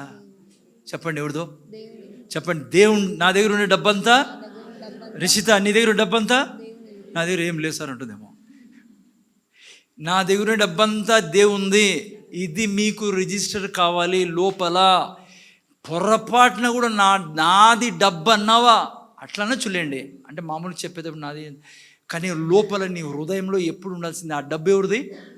దేవుంది. పిల్లరా, నీ దగ్గర ఉండే డబ్బు దేవుంది అని నీకు ఆ యొక్క సెన్స్ ఉండి, ఆ యొక్క విశ్వాసం ఉండి, ఆ యొక్క రెవల్యూషన్ నాలెడ్జ్ ఉంటే అక్కడే నీ బీదరికం చచ్చిపోతుంది నీ జీవితంలో. నువ్వు చేస్తానే పొరపాటు ఏం తెలుసా? ఇది నా డబ్బు అనే జీవిస్తాను కాబట్టి అష్ట కష్టాలు ఉన్నాం మనం. దేవుని యొక్క ఆనందంలో లేము, ఐశ్వర్యం విషయంలో. ఈయనని జాగ్రత్తగా పిల్లరా. వాళ్ళనేం చెప్పాడు యేసు ప్రభు? 5ని 5 సంపాదించారంట. వాళ్ళు 5కి 5 మల్టిప్లై చేశారు, 2కు 2 మల్టిప్లై చేశారంట. వాళ్ళు ఏమన్నాడు వాళ్ళతో? బలా మంచి దాసుడా. ఏం చేశారు సార్ వాళ్ళు? దేవుడు ఇచ్చిన దాన్ని వాళ్ళు ఏం చేశారు? మల్టిప్లై. డబుల్ కాదు, మల్టిప్లై. మల్టిప్లై ఎప్పుడైతుంది? ఏదన్నా విత్తితే అవుతుంది. అర్థమవుతుందా నేనా? కానీ ఈయన కేసులోకి వచ్చేటప్పటికి ఏమన్నాడు? చదవండి ఎవరన్నా. 24, 20 చదువు నేనా. ఏమన్నాడు? ఆ తరువాత 1 తలాంతు తీసుకున్న వాడు వచ్చి, అయ్యా నీవు విత్తని చోటు కోయువాడవును, చల్లని చోట పంట కూర్చుకొని వాడునైనా కఠినుడవని నేను ఎరుగుదును. ఈ రోజు మాక్సిమం క్రైస్తవులకి దేవుడు అదే పిక్చర్ ఉండేది. రాంగ్ సెన్స్ ఉంది అతనికి. దేవుడు అంటేనే రాంగ్ సెన్స్. పోలేండి, మనకు అది ఉండకూడదు. ఓకే, ఆ తర్వాత చదవండి ఏం రాబడిందో. గనుక నేను భయపడి వెళ్ళి నీ తలాంతును భూమిలో దాచిపెట్టితిని, ఇదిగో నీది నీవు తీసుకొనిమని చెప్పాను. ఏం చేశాడు వీడు? తన తలాంతు దాచిపెట్టినాడు. లోక ప్రకారంగా అందరూ ఏమంటారు తెలుసా? ఇట్లుండాలి సార్ అసలుకి మొగుడు అంటే ఇట్లుండాలి. మనిషి అంటే ఎట్లుండాలా? దాచిపెట్టేవాడు, పొదుపు చేసేవాడు, ఖర్చు పెట్టనివాడు. కానీ పరలోక రాజ్యము అట్లవాన్ని ఒప్పుకోదు. అట్లవాన్ని చెడ్డోడా అని పిలుస్తుంది. చూసారా విచిత్రము? మీరు బయట పోతే దాచిపెట్టుకునేవాడిని ఏమంటారు? జాగ్రత్త. ఏం కథ? ముందు జాగ్రత్త. కానీ స్వర్గం ఒప్పుకోదు నాన్న. అది ఎందుకు తెలుసా? ఎందుకు దాచిపెట్టినావు నువ్వు ఇంట్లో, డబ్బాలో, ఆడ ఈడ? ఎందుకంటే నీకు విశ్వాసం లేదు కాబట్టి, నువ్వు దేవుణ్ణి అర్థం చేసుకోలేదు కాబట్టి. వీడు ఎందుకు దాచిపెట్టాడంట? భయపడి అని రాసింది ఆడ. ఎవరికి భయపడ్డాడంట? నేను చెప్తున్నా పిల్లరా, జాగ్రత్తగా వినండి. మీరు డబ్బు దాచిపెట్టినారనుకోండి, వినండి జాగ్రత్తగా. ఎందుకు? ఇల్లు కొనాలి సార్. ఏం కొనాలా? ఇల్లు కొనాలని డబ్బు దాచిపెట్టుకుంటాను. టైత్ ఇచ్చేసావు అమ్మా. టైత్ దేవుడిది, దేవుని ఇచ్చేసావు. ఆ తర్వాత ఏం చేశాను? పిల్లలు పెళ్లి కోసం దాచిపెట్టుకుంటాడు, బంగారు కోసం దాచిపెట్టుకుంటాడు. రేపు పొద్దున పిల్లలు పెద్దగైనా కాలేజ్ చదివిద్దా, దానికి దాచిపెట్టుకుంటాను కదా. ఇది ఒప్పుకోడు దేవుడు. అందరూ క్వశ్చన్ మార్క్ ముఖంలో. ఎంత తప్పు ప్రచారం చేస్తాను అడుగుతాను. దాచిపెట్టి పిల్లకి పెళ్ళికి ఎవరు చేస్తారు? ఎవరిస్తారు ఆ రోజు పిల్లలు స్కూల్కి? అదే యేసుప్రభు అంటున్నాడు. దేవుడు అదే అంటాడు. అవును, ఎవరిస్తారు? నేను కాదా? నువ్వు నమ్మవు కాబట్టే దాచిపెడతా ఉన్నావు. అదే చెడ్డ దాసుడా అంటాడు. ఇప్పుడు వినండి, పూర్తిగా వినండి, 1 నిమిషం ఉండండి. ఏమంటున్నాడు దేవుడు? ఎందుకు ఆ వ్యక్తిని చెడ్డ దాసుడు అన్నాడు? హలో, దేవుడి యొక్క కోరిక ఏంటి? ఐశ్వర్యం గురించి వాక్యం ఏం చెప్తుంది? దేవుడు అంటే నేను నీకు ఇస్తాను నా ధనము. ఎందుకంటే అవి ఆ డబ్బు నువ్వు వాడేదానికే. ఏంటి? ముందు చూడండి. ఇప్పుడు దేవుడు ఏంటంటే, ఇప్పుడు నీకు 50,000 ప్రాక్టికల్ ఎగ్జాంపుల్, ఒక 60,000 జీతం అనుకోండి, 6,000 టైత్ ఇచ్చేసావు. 54,000 మిగిలింది. ఓకేనా? 54,000 నీకు ఏముండాలా మైండ్ నిండా? నువ్వు చెప్పు ఏం చేయాలి ఈ డబ్బుతో. ఇది నీదే, నీ డబ్బు ఇదే, నువ్వు నాకు ఇచ్చావు, నేను నమ్మకమైన స్టీవర్డ్ని. వాళ్ళ ముగ్గురు ఎవరు? ఏమంటారు తెలుగులో స్టీవర్డ్కి? మంచి గృహ నిర్వాహకుల కథ ఇదే.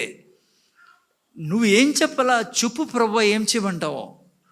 ఈ 46,000 నీది, లైక్ మిగిలింది నీది. కానీ నువ్వేం చేస్తాను? టైత్ ఇచ్చేసా, ఆ డబ్బు తీసుకుని పోయి పిల్ల పెళ్ళికి, ఇండ్లు కట్టేకి, ఇంకా ఏదో. కానీ చల్లదు అదే. భయపడకండి, నాకొద్దు మీ డబ్బులు. అమ్మ మొత్తంతో లాక్కుని తట్టున్నారు ఆయన. నువ్వు దండం పెడతాను, నేను మీకు వద్దే వద్దు, మీ డబ్బే వద్దు నాకే. కానీ జాగ్రత్తగా, ఇక్కడే నాయన నీ ఐశ్వర్యం దాగుండేది. అదే నీకు దేవునికి ఉండాల్సిన సంబంధం. అయ్యా ఏం చేయమంటావు? ఆయన కఠినాత్ముడు కాదు. ఆయనకు తెలుసు నీవు తినాలా, నీ పిల్లలు పెళ్ళి, నీకు బట్టలు కావాలా. అందుకే ఆయన నీతో అడుగుతాడేది నీకు ఏం చేసి ఇచ్చేకి, మల్టిప్లై చేసేసి. జాగ్రత్తగా వినప్పులారా. అందుకే ఐశ్వర్యం అంటే ఏదో మీకు డెఫినేషన్ మీకు చూపించారు 2 కొరింథీ 9:8. జాగ్రత్త ముందు చూడండి. హలో, దేవుడు ఏమంటాడంటే, నా డబ్బు విత్తనం పిల్లారా. బైబిల్లో చూస్తే డబ్బుని చాలాసార్లు విత్తనంగా పోల్చాడు దేవుడు. ఇప్పుడు నేను నిన్న వారం కూడా అడిగా మీకు, రైతు ఉన్నాడు, పంట వస్తూనే ఒడ్లు వచ్చాయనుకోండి, ఏం చేస్తాడు చెప్పండి? ఒడ్లు తీసుకొని సగం అమ్మేస్తాడు. ఎంతో అమ్మేస్తాడు అనుకుందాం. కొన్ని తింటాడు, ఇంకొన్ని ఏం చేస్తాడు? గట్టి విత్తనాలు వేసి పెట్టు, పోనీ అవి కూడా తినేసినాడు, ఏమవుతుంది? నెక్స్ట్ టైం పస్తు పడుకోవాల్సి వస్తుంది. అదే దేవుని ప్రిన్సిపల్ పిల్లరా. దేవుడు అంటాడు, నువ్వు టైత్ ఇచ్చావు మంచిదే, మిగిలిన డబ్బు నువ్వు నేను చెప్పినట్లు వాడావు. ఎందుకు ఇమ్మంటాడు దేవుడు? పంచేయి, దాంట్లో నుంచి ఒక 3,000. మళ్ళీ తప్పుగా అనుకోద్దండి, నేను బైబిల్ చెప్తాను. అప్పుడే చాలామంది నవ్వుతున్నారు కూడా. పాస్టర్కి అబ్బా చెప్పిన మీకు నమస్కారం పెడతాను, నాకు వద్దు ఇద్దండి, నేను 11 సంవత్సరాలు ఎప్పుడు అడగలే. కానీ ఇది ప్రిన్సిపల్. ఇదే దేవుడితో నువ్వు నడవాల్సిన జీవితం చెప్తున్నా. ఓ పని చెయ్యి, ఒక 4,000 ఆ మినిస్ట్రీకి పంపే, అప్పా ఫీజు కట్టు. దేవుడు అంటాడు మళ్ళా, ఓ పని చెయ్యి, ఆ ఇంట్లో నువ్వు సరుకులు వేసేసిపోయి ఈ నెలలో. ఆ తర్వాత దేవుడు అంటాడు, ఓకే ఓ పని చెయ్యి, నువ్వు ఈ డబ్బుల నుంచి 3,000 తీసుకొని పోయి ఫలానా ఇంట్లో ఆమెకి నువ్వు చెప్తాడు దేవుడు. నువ్వు వరి కాదు, నువ్వు ఎట్లా సార్ నేను ఎప్పుడు ఇనలేదన్నద్దు. నువ్వు ఆ హృదయం కలిగి ఉంటే, జీతం వస్తున్న డబ్బు నీ దగ్గర ఉన్నప్పుడు, నీ డబ్బు ఆయనది. నేను చెప్తున్నా పిల్లరా, అవే విత్తనాలు. ఎందుకు దేవుడు ఇమ్మంటున్నాడు? నీ పిల్లలు పెళ్ళి డబ్బులు లేకుండా చేయాలనా? నీకు ఇల్లు లేకుండా చేయాలనా? ఆయన నీకు 100 ఇళ్ళు ఇచ్చే దేవుడు. నువ్వు ఇచ్చే నీళ్లు తాగి, ఎవరికో ఇచ్చే నీళ్లు తాగి దాని రుణం నేను తీర్చుకుంటాను అన్నాడు దేవుడు. నా నామంలో వచ్చిన వారికి నువ్వు గిన్నెడు మంచినీళ్ళు ఇచ్చినా నీ యొక్క రుణాన్ని నేను తీర్చుకుంటాను అన్నాడు ఆయన దేవుడు. ఎందుకు తెలుసా? మన డబ్బులు లేవు, మనం ఎందుకు దాచిపెడతానో తెలుసా? ఎందుకు చెడ్డ దాసుడు తెలుసా అతను? నువ్వు నమ్మవు దేవుణ్ణి. నా పిల్లల పెళ్ళి ఎట్లా, నా పిల్లుడికి నా చదువు ఎట్లా? నువ్వు దేవుణ్ణి నమ్మవు. నీ పిల్లలకి డబ్బు కాదు, బుద్ధి కూడా ఇచ్చే దేవుడు ఆయన. అసలు నీ దగ్గర ఉన్న ఊపిరి ఎక్కడి నుంచి వచ్చింది? దేవుని దగ్గర నుంచి వచ్చింది. కానీ నువ్వు ఏం చేస్తున్నావు? కొంతమంది టైత్ కూడా దేవునికి. బిడ్డా, ఆకాశం తెరిచి ఉంది నీకోసం. నిన్ను ఐశ్వర్యంలో తుంచే దేవుడు ఆయన. బైబిల్లో ఎవరైనా చూడండి, ఆయన నమ్మినోళ్ళని. బైబిల్ ఏం రాబడింది అసలు? తన దాసులు ఐశ్వర్యం కలిగి ఉంటే తనకి మహా సంతోషం అంట. యెహోవా ఆశీర్వాదము ఐశ్వర్యం తెచ్చిస్తుంది. పిల్లరా, నీ చేతుల్లో ఎందుకు దేవుడు డబ్బులు అడుగుతాడంటే, నీకు తిరిగి ఇచ్చేదానికి మల్టిప్లై చేసి. హలో, నేను నా సాక్ష్యం మీకు చెప్తా, బడాయి కోసం కాదు, దేవుని మహిమ కోసం. ఎందుకంటే మీరు అర్థం చేసుకోవాలి కాబట్టి. 2000లో రిటైర్డ్ అయినా నేను. ముందు కూడా చెప్పాను కూడా చాలాసార్లు, నాకు తెలియదు కానీ గుర్తులేదు, చెప్పినాను కూడా లేను. 2000లో రిటైర్డ్ అయితే 3,20,000 17,000 వచ్చాయి. నా పుట్టినరోజు నుంచి ఫస్ట్ టైం నేను అంత డబ్బు చేయాలో చూడటము. ఎంత? 3,00,000 సంథింగ్ 17, 18, 20 మొత్తానికి అట్లా ప్రాపర్ ఫిగర్స్ గుర్తులో 2000లో 24వ సంవత్సరం ఇది. అప్పుడు కొత్త ఇంకా మేము అంటే దేవుని మహిమ కొరకు చెప్తాను. మీరు అంత డబ్బు అప్పట్లో నాకు ఇల్లు లేదు, ఏంది లేదు. అప్పుడు పిల్లలు పెళ్ళి చదువు అన్నీ ఉన్నాయి. నాకు ఆ డబ్బు వస్తానంటే రిటైర్డ్ అయిన డబ్బు అది. చాలామంది సలహా ఇచ్చారు నాకు, ఏందో బంధువులు పెద్దోళ్ళు మంచి సలహా ఇస్తారు. నాకు తెలియదు బ్రదర్ ఏం జరిగిందో. నేను తీసుకుని పోయి 1,00,000కు పైగా, దాదాపు 1,00,000 అనుకోండి, నాకు బాగా గుర్తుంది. ఒక 50,000 దేవుడు నాకు కాలేజీకి ఇమ్మన్నాడు, బైబుల్ కాలేజ్కి. 50,000 నేను బైబుల్ కాలేజ్ ఆ టైంలో 2000లో పెద్ద డబ్బు అది. 50,000 పంపించే వాళ్ళకి. మళ్ళీ ఇంకో 50,000 నేను ఏ చర్చికి వెళ్తానో ఆ చర్చిలో ఇచ్చా. ఇంకా కూడా ఏందో నాకు గుర్తులేదు. కానీ పిల్లరా ఆ తర్వాత నా దగ్గర నిదానంగా డబ్బు అయిపోయింది, ఏం లేదు. 2000లో ఇచ్చాను నేను. 2003లో అద్భుతంగా దేవుడు నాకు సొంత ఇల్లు ఇచ్చాడు. ఈఎంఐ త్రూనే. ఒక వ్యక్తి నిలబడి నీకు దగ్గర ఇల్లు ఎందుకు లేదన్నాడు. నేను అన్నాను, ఇల్లా లేదు, ఎందుకు తీసుకోలే అన్నాడు ఆయన. అంటే తీసుకోవాలా, కానీ అదే అంటే ఆయనకు అర్థమైపోయింది. మీరు నమ్ముతారు లేదో, నెక్స్ట్ డే బ్యాంకులో వాళ్ళని పిలిపించి లోన్ ఇప్పించి 6,35,000 ఫస్ట్ ఇల్లు నేను కొనిండేది ఢిల్లీలో. 5,90,000 అప్పు ఇప్పించినాడు ఆయన ఈఎంఐతో. ఆ తర్వాత మేము చాలామందికి చెప్పాను నేను ఆల్రెడీ. ఆ లోన్ శాంక్షన్ అంతా ఆయన జామీన్ కూడా ఆయన పడ్డాడు. రిజిస్టర్ ఆఫీస్లో కూడా జాయిన్ ఆయన, అన్ని మొత్తం అతనే. పెద్ద ఆఫీస్ కేరళ అతను, శాముల్ థోమస్ అని. పిల్లలు తెలుసు. ఎప్పుడు జీవితం మర్చిపోయిన ఆయన మేలు నేను. ఎందుకో ఆయనలో అట్లా పుట్టించాడు దేవుడు. ఆ తర్వాత ఏమైంది, ఈఎంఐ 6,000 5,000 సంథింగ్ పోతా అన్నాడు. జీతం తక్కువ మిగులుతుంది. అప్పుడు తక్కువ జీతం నాకు. బయటకు వచ్చా ఆర్మీ నుంచి. ఆయన పోయి డైరెక్టర్తో మాట్లాడి ఏందో చేసి పిల్లరా నా శాలరీ పెంచడం కానీ, అంటే ఒక మాటలు చెప్పాలంటే ఎందుకు అది జరిగింది. నేను ఆ డబ్బు ఇవ్వకుండా నా కోసం నేను దాచిపెట్టుకుంటే ఐ డోంట్ నో, అది అట్లే అయిపోయింది. మిగతా 2 లక్షలు అట్లే కదా అయిపోయినాయి. ఎట్లా తిన్నామో తెలీదు, ఏం చెడ్డం చేసినామో, అదే ఖర్చు, అది ఖర్చు, ఇది ఏదో కొనింటాం. నాకు గుర్తుకులేదు, మేము బంగారు కూడా ఎప్పుడు కొన్నాళ్ళం కాదు. ఓకే, సో నేను వచ్చి దేవుడు ఇచ్చాడు పిల్లరా. ఇంకో సాక్ష్యం మీకు చెప్తానేనండి. ఈ ప్రపంచంలో గొప్ప పాస్టర్స్లో గొప్ప ధనికుడు ఎవరో తెలుసా మీకు? వీడియో పెట్టాలి నేను. ఎవరు తెలుసా పాస్టర్స్లో? కెన్నిత్ కోప్లాండ్.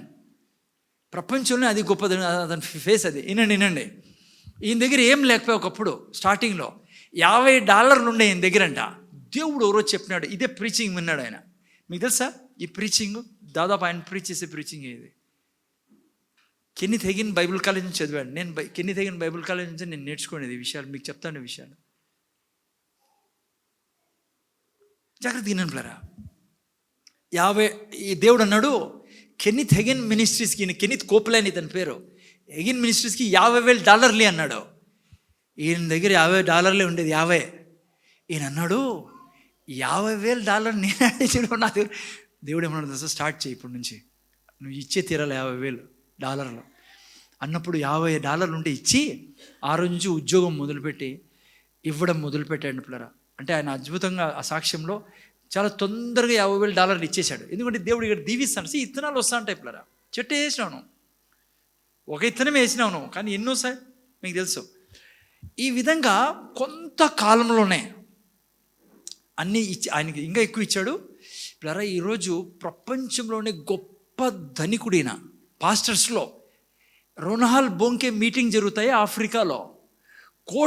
కోట్లు ఈయన ఇచ్చేదే. $1,000,000,000 ఇస్తాడు ఈయన. ఈయన దగ్గర ఇప్పుడు నెట్లో చూడండి, ఇంటికి పోయి 5 ఎయిర్క్రాఫ్ట్ ఉన్నాయి ఇతనివి సొంతము. ఇంకోటి చెప్తున్నా, 21 ఏరోప్లేన్స్ వేరే వాళ్ళకి ఇచ్చాడు దైవజనులకి. ఎన్ని? ఒక ఎయిర్క్రాఫ్ట్ ఎంత దశ విలువ? బిలియన్లో ఉంటుంది పిల్లరా, మిలియన్లో ఉంటుంది. పాస్టర్ క్రిస్ సాక్ష్యం చెప్పాడు ఇతని గురించి, వినండి. జస్ట్ 2 నిమిషాలు పెట్టరానా. పాస్టర్ క్రిస్ ప్రీచ్ చేస్తాడు ఇతని గురించి. I love Kenneth Copeland. Let me tell you something about Kenneth Copeland. That man, as of a few years ago, has given out 27 aircrafts. 21. I didn't say he has owned. I mean he has given out 27 aircrafts. I don't know a man in this world who has given out 27 aircrafts.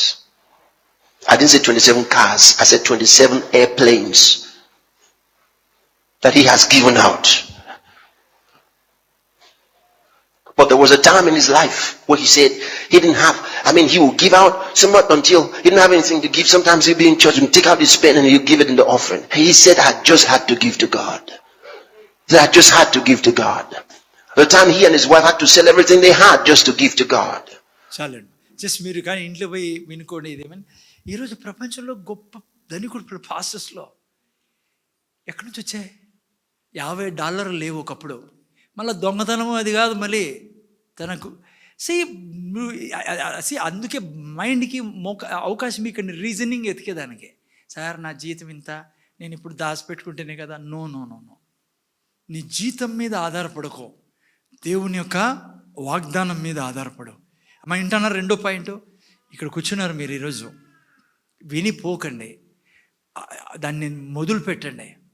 మళ్ళీ దేవుడు అట్లా కూడా చేయడం పిచ్చి మాదిరి అంతా ఏదో కూర్చొని పంచుకుంటూ నో.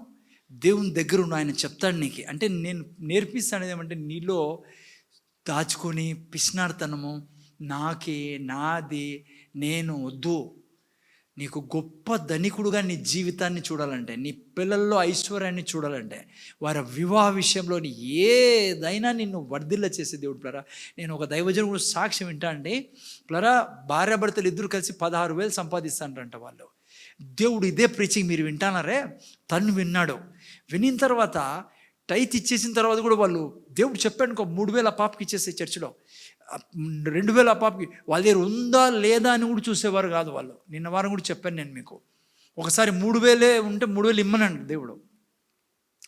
ఆ గుండె ఉండాలి మీ దగ్గర, నా దగ్గర. అదే దైవజనుడు ఈరోజు తెలుసా, మిలియన్లు ఉన్న వాళ్ళ దగ్గర, భార్యాభర్తల దగ్గర సేవకుడు. ఆయన సేవ చేస్తున్నాడు ఇవన్నీ వదిలేసి. ఆయన సాక్ష్యం వింటా అంటే నేను ప్లరా, ఒకప్పుడు వినండి, ఒక చర్చికి పోయినారంట ఆయన. చర్చికి పోతే ఆ చర్చిలో ప్రీచ్ చేసిన తర్వాత ఒక సైడ్ బంగారు ఇయ్యాలి అనుకున్న వాళ్ళంతా ఈ లైన్లో రండి అన్నాడంట. పాస్టర్ ప్రీచ్ చేసి, ఈయన కాదు వేరే పాస్టర్ బెంగళూరులో. డబ్బులు ఇల్లు అనుకునే వాళ్ళంతా ఈ లైన్లో వచ్చి కానుకలు ఇల్లు అన్నారంట. ఆ లైన్లో తను పోలే. ఇప్పుడు ఎవరి గురించి అని చెప్తానో, తన ఫ్రెండ్ పోయి ఉండి రింగ్ వేసేసినాడంట. ఆయన అనుకున్నాడంట, ఏం మనిషినా బంగారు అడుగుతున్నాడు అసలు, కానీ చాలా మనసులో ఇది పడినాడు. ఆయన ఫ్రెండ్ పోయి వేసేసాడు, ఈయన పోయి క్యాష్ వేసాడు ఎంతో. తను మళ్ళీ ఎయిర్ప్లైన్లో కూడా అంటానంట, ఏంది నాకు అయితే చాలా మంచిగా అనిపించలే, బంగారు ఎట్లా అడిగినాడు ఆయన అంటానంట. భార్యకి పోయి చెప్పినాడు. భార్య రాలే మీటింగ్. భార్యకి పోయి, ఎందుకు వెళ్ళా నువ్వు బంగారు నీదా? ఆయనదే కదా. ఈడ్చింటివి నువ్వు దేవునికి. ఆ రోజు చంపదెబ్బ కొట్టినట్లయిందంట ఆయన భార్య ద్వారా ఆయనకు. ఆ రోజు నుంచి బంగారు ఇవ్వడం మొదలుపెట్టారు పిల్లలు వాళ్ళు. తను ప్రీచింగ్ మనం వింటా అంటే, ఈరోజు బంగారు బిస్కెట్లు తెచ్చి ఆయనకి గిఫ్ట్గా ఇస్తానంట. చాలా లక్షల మంది ఉన్నారు పిల్లలు ఆయన దగ్గర ఇప్పుడు. ప్రపంచం అంతా బంగారు బిస్కెట్లు ఇస్తా అంటే, ఆ బిస్కెట్ తీసుకుని మళ్ళీ అట్లా పోయి ఆఫరింగ్ బ్యాగ్లో వేస్తాడు. లేదంటే బిస్కెట్ తీసుకుని దేవుడు చెప్పాడు ఆ దైవజనునికి ఇచ్చేస్తాడు. ఆ మినిస్ట్రీకి పంపి ₹1,00,000, 10 లక్షలు ఆ మినిస్ట్రీకి పంపి, ఢిల్లీలో కోట్ల డబ్బు పెట్టి వాళ్ళు ఇప్పుడు ఈ చర్చి కట్టినాడు ఆయన. ఢిల్లీలో దేవుడు బలంగా వాడుకుంటున్నారు వాళ్ళని. ప్లరా, డబ్బు మీ దగ్గర నా దగ్గర లేకపోవడానికి కేవలం మన అజ్ఞానమే కారణం. నువ్వు బిజినెస్లో వర్దిల్లడం లేదా, గుండె బాగా చేసుకోవాలా మనం. నాన్న ఆయన ఎవరికి ఇస్తాడు మనకి ఇవ్వకుండా? ఎందుకు ఇస్తాడు మనకు ఆయన? మనం తిని తాగి పండుకునే కాదు. మనము దావీదేమంటాడు, నా గిన్నె నిండి పొర్లుతూ ఉంది. నీ గిన్నె నిండుతానే ఉంటుంది, అప్పుడే కదా పొరలేది. నీకు లేకుండా చేయడు. సైతాన్ అంటాడు, లేదు అది ఇదని. మన మాట నమ్మకం. నిన్ను బీదోడుగా చేయాలని వాని కోరిక. నేను చెప్పింది పట్టుకోండి. నీకు 15,000 జీతం వస్తుంది. మళ్ళీ చెప్తున్నా మీకు, రైతు ఇచ్చినావా, ఆ తర్వాత దాచిపెట్టద్దు దాన్ని. నువ్వు దేవుని కాదు. నా బంగారు, నా పెళ్ళి, నా స్కూటరు, నా ఇది, అందుకే కదా నీకు అడుగుతానే దాని విత్తనాలు. తప్పుగా అనుకోద్దని, నాకు మీ డబ్బులు వద్దు. నేను దేవుని దగ్గర చాలా బాధపడినా. నేను చాలా కాలం క్రితం, చాలా రోజుల నుంచి, ఎందుకు నా సంఘంలో నువ్వు నాకు తక్కువ చేయడంలా, సంఘానికి తక్కువ చేయడంలా. కానీ నేను చూస్తున్న చాలా కుటుంబాల్లో డబ్బులు లేవు. ఎందుకు ప్రభు అన్నప్పుడు నాకు దేవుడు ముఖం మీద ఏమంటుందా, నువ్వు చేసిన తప్పే ఇదే. ఏంటి? నేను ఎప్పుడు చెప్పలే 11 నెలల్లో సేవకుడికి వెళ్ళాలని, లేకుంటే ఇంకో మినిస్ట్రీస్కి వెళ్ళాలని. నేను ఈరోజు మీకు క్లియర్గా చెప్తున్నా. మళ్ళీ నేను డబ్బు మనిషిని కాదు, మీకు చెప్తాను. నీకు చిన్న ఎగ్జాంపుల్ చెప్తాను. నాకు తెలియదు ఎవరో కానీ వాళ్ళు నా ఫోన్పేలో డబ్బులు వేసి మెసేజ్ పెట్టారు, సార్ మీ మెసేజ్ విన్నా నాకు చాలా ఆశీర్వాదం ఉందని. ఆయన ఎవరో హైదరాబాద్లో ఉంటారంట. నేను వెంటనే ఆ డబ్బుని విత్తనాలు మార్చేసా. ఆ బ్రదర్కి చెప్పా, బ్రదర్ రేపు వారం చెప్తాను నేను ఇది, ఈ విత్తనానికి నేను పేరు పెడతాను. ఆ పిల్లోడి పేరు రూబేన్ అంట, ఆ బ్రదర్ పేరు. ఈ విత్తనం నువ్వు ఇచ్చిన డబ్బుని నేను పేరు పెడుతున్నా. ఈ డబ్బుకి ఏమనంటే రూబేన్ ఒక సొంత ఇల్లు, నువ్వు సొంత ఇల్లు పొందుకొనే తీరుతావు అని చెప్పి నేను మెసేజ్ పెడితే ఆయన ఏం రాశారు తెలుసా, చాలా రోజుల నుంచి ప్రార్థన చేశాను సార్ నా ఇంటి కోసము, చాలా సంతోషంగా ఉంది, దేవుడు మీతో మాట్లాడి. ఎవరో తెలియదు నాకే. వేరే బ్రదర్స్ కూడా పంపించారు. నా దగ్గర ఏ డబ్బు వచ్చినా నేను విత్తనాన్ని తిప్పేశాను పిల్లలు. ఓకే, మీకు నిజంగా నేనేదో ప్రీచింగ్ కాదు చేస్తాను, మీ జీవితాలకు ఇది భయంకరమైన బలమైన పునాది ఇది. అందుకే నిర్ణయించుకున్నా. మొన్న నేను వేరే ఆఫ్రికాలో ఒక పాస్ట్ ఉంటే ఆయన చెప్పాను, నేను నీకు డబ్బు పంపిస్తాను చర్చ్ తరఫున అని, ఎందుకంటే ఈ అప్పు తీరాలని. మన నేను ప్రార్థన చేసేప్పుడు దేవుడు చెప్పాడు నాకు, ఎందుకు బ్యాంకు కట్టుకుంటానో, మళ్ళీ ఏం చేయాలి ప్రభా, నువ్వు నేర్చుకున్నావు, నువ్వు చేసావు, కానీ ఈ మధ్య నువ్వు మర్చిపోయినావు. అందుకే నీ సంఘం కూడా బీదరికంలో ఉన్నారు చాలామంది. ఎందుకంటే నువ్వు ఒక విధంగా నిన్నేమనుకుంటారో అని నీది ఉంది, కానీ నువ్వు నా సత్యాన్ని చెప్పడంలే వాళ్ళకి. నేను చెప్తున్నా మీకు కొద్ది రోజులన్నీ ఈ అప్పు తీరిపోతుంది చూస్తానండి చర్చది. ఎందుకంటే నాకు తెలిసి ఎట్లా తీర్చాలో. వాళ్ళకు బ్యాంకు వాళ్ళకు వడ్డీ ఎందుకు మనం ఇచ్చేది చెప్పండి. నేను ఆల్రెడీ డిసైడ్ అయినా ఏం చేయాలని నాకు తెలుసు. చేయలే నేను 2-3 ఏళ్ళ నుంచి, ఎందుకో చేయలేను. నాకు కూడా అది మనసులో నుంచి. మీకు కూడా నేను చెప్పలేను. నేను చెప్తున్నా పిల్లరా, దైవజనులకు ఇవ్వండి. ఒకవేళ మీలో నేను ఇది కూడా చెప్తున్నాను, మేము ఎవరికిల్లో మాకు తెలియదంటే కొంతమంది ఆల్రెడీ ఇస్తున్నారు మన చర్చిలో. దేవుడికి తెలుసు మీరు టైత్ కాకుండా ఎంత ఇస్తున్నారని. సో ఆ డబ్బు నేను మినిస్ట్రీకి పంపించినప్పుడు మీ షేర్ ఉంది దాంట్లో. నేను పంపించినప్పుడు ప్రార్థన చేశాను, ప్రభా ఈ ప్రాబ్లం కోసం, ఈ స్థలం కోసం అన్నప్పుడు మీ ఇంటి అప్పు ఏమన్నా ఉంటే తీర్చేస్తాడు ఆయన. ఎందుకంటే ఆ విత్తనం పోతుంది. విత్తనం ఖచ్చితంగా పంట తీసుకునే వస్తుంది పిల్లలు. సో అట్లా మీకు ఎవరైనా చెప్పారనుకో, ఆ బిడ్డకు నువ్వు బట్టలు కొని, లేదంటే ఆ బిడ్డకు ఫీజు కట్టు, లేదంటే ఆ దైవజనునికి ఇంత, లేదంటే ఆ మినిస్ట్రీకి ఇంత పంపేయండి మీకు చెప్తే, ఒక ప్రత్యేకంగా దేవుడు చెప్తే పంపించండి. లేదు నాతో షేర్ చేసుకోవాలి అనుకోండి, ఇట్లుంది నా మనస్సు, నేను ఇంత ఈ మినిస్ట్రీకి అని నేను కొద్దిగా కలిపి పంపిస్తాను. నిన్న ఒక మినిస్ట్రీకి పంపించాను నేను ఉపవాస నిన్న మొన్ననేనా నిన్న ప్రార్థన చేస్తున్నాం. ఉపాధి నేను చేస్తున్నప్పుడు దేవుడు నాకు దైవజనం గుర్తు చేశాడు. వెంటనే మొబైల్ పక్కన ఉన్నది, నేను పంపించా. ఇంకా నేను డిసైడ్ అయినా, ఈ అనంతపురంలో ఎవరన్నా జెన్యూన్ పాస్టర్ వస్తే సేవకి మన సంఘం నుంచి డబ్బు పోతుంది ఆయన దగ్గరికి. ఎందుకంటే అనంతపురం కోసం వస్తాను. ఆల్రెడీ పంపించామన్నా, వేరే మినిస్టర్ వచ్చింటే మన అనంతపురంలో నేను పంపించా. ఆయన అన్నాడు, బ్రదర్ మీరు ఆల్రెడీ ఇచ్చారు, మళ్ళీ ఇస్తానారని. నేను చెప్పా, తీసుకోండి బ్రదర్ మీరు. ఎందుకు చెప్పండి, ఎక్కువ ఉందని కాదు, ఎక్కువ కావాలని. నేను చెప్తున్నా, బీదరికాన్ని కాళ్ళ కిందేసి తొక్కి పడేయచ్చును. మనకు తెలియదు పిల్లరా, మనము భయంతో దాచిపెట్టుకున్నాం. అందుకే యేసుప్రభు అన్నాడు, చెడ్డ దాసుడా అని. ఎవరిని మెచ్చుకున్నాడు ఆయన?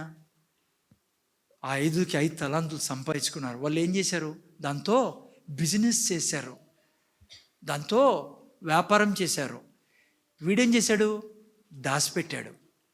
నేను చెప్తున్నా మీకు, క్రైస్తవ జీవితంలో నువ్వు దాచిపెడితే డబ్బుని నీ జీవితంలో పైకి, ఆ డబ్బు విషయంలో పైకి రాలేవు. స్వర్గానికి పోతావు నువ్వు చచ్చిపోతే, ముందే చెప్తున్నా. కానీ భూమి మీద నువ్వు కష్టాలు. ఓకే, జస్ట్ ఒక పాయింట్ మెన్షన్ చేసి, ఈరోజు నుంచి నేను టైత్ గురించి మీకు చెప్పాలా. ఏం గురించి? టైత్, దశంభాగం గురించి మీకు చెప్పాలి. ఓకే, ఇది కూడా చాలా కంట్రోవర్షియల్ సబ్జెక్ట్ ఇది. ఏది? టైత్, దశంభాగం.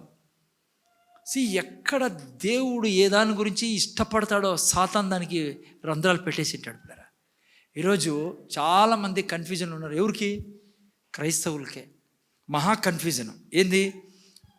ఇలా వద్దా, పాత నిబంధన కొత్త నిబంధన, లేదంటే అది ఇది అని చెప్పి. నేను చెప్తున్నా, ఎందుకు అవన్నీ చెప్పేవాళ్ళు పాత కొత్త అని? వాళ్ళకి ఇచ్చేకి ఇష్టం లేదు కాబట్టి వాళ్ళు నమ్మరు దేవుణ్ణి. నేను ఇస్తే తిరిగి ఇస్తాడని.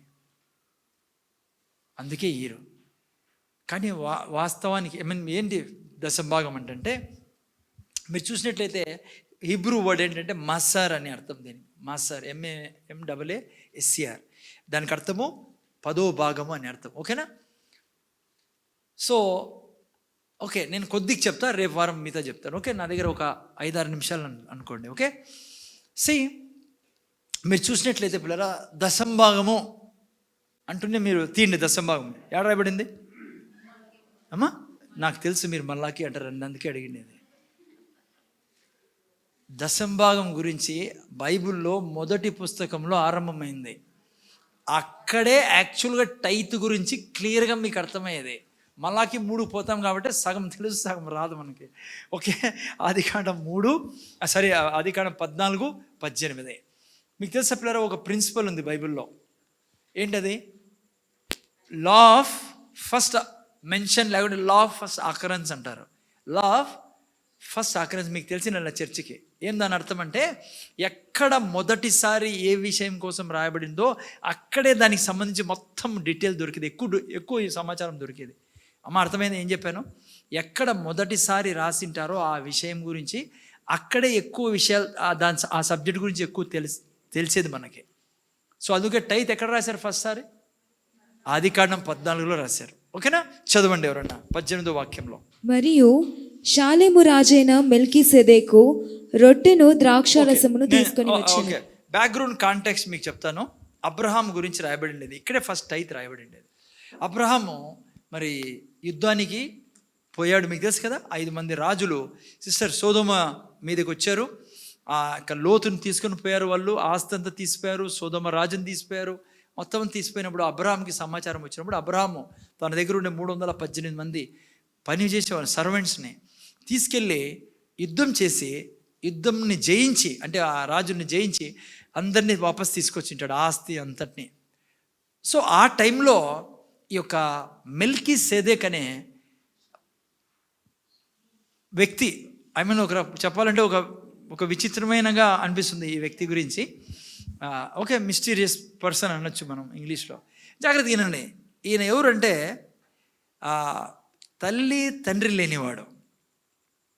ఓకే, ఆ తర్వాత మీరు చూస్తే ఈయన దేవుని యాజకుడు అని పిలువబడింది. ప్లస్ ఈయన షాలేము రాజు.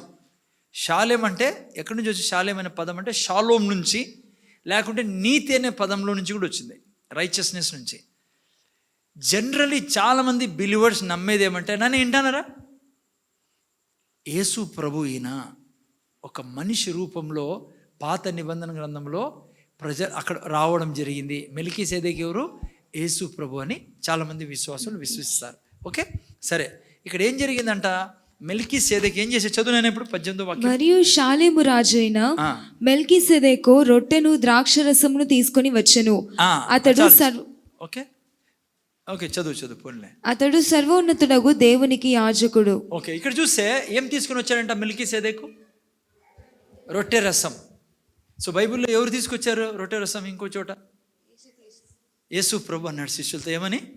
ఇది నా శరీరము మీ కొరకు విడబడుచున్న, అదే రొట్టెని తీసుకుని యేసు శిష్యులతో అన్నాడు, ఇది నా శరీరము. రసాన్ని తీసుకుని ఏమన్నాడు యేసు ప్రభు శిష్యులతో? నా రక్తం. ఓకే, మీ కొరకు చిందించబడుచున్న రక్తం. సో ఈ విధంగానే మరి మెల్కీసెదెకు ఆ యొక్క రసాన్ని, రొట్టెని తీసుకొని అబ్రహాం దగ్గరికి వచ్చాడంట. ఏం చేశాడు ఆ తర్వాత? 19:20 చదువు నేనా. అప్పుడు అతడు అబ్రామును ఆశీర్వదించి ఆకాశమునకు భూమికిని సృష్టికర్తయును సర్వోన్నతుడైన దేవుని వలన అబ్రాము ఆశీర్వదింపబడును గాక అనియు, నీ శత్రువులను నీ చేతికి అప్పగించిన సర్వోన్నతుడగు దేవుడు స్తుతింపబడును గాక అనియు చెప్పెను. అప్పుడు అతడు అన్నింటిలో ఇతనికి 10వ వంతు ఇచ్చెను. ఓకే, మనకు తెలీదు ఎవరు చెప్పారో అబ్రాహాంకి దశంభాగం ఇవ్వమని.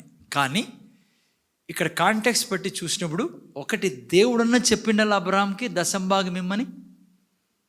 రెండవదే, చాలామంది నమ్మేది ఏంటంటే, బైబిల్ స్కాలర్స్ కానీ బైబిల్ విశ్లేషకులు కానీ నేను కూడా నమ్మేది ఏమంటే, ఒకటి దేవుడన్నా చెప్పింటాడు దశంభాగం ఇమ్మని. రెండవది, బల్ల ఇచ్చినప్పుడు అతనికి ఆ యొక్క వెలుగు, ఆ యొక్క రెవల్యూషన్ తనకి దొరికింది టై తీయాలని.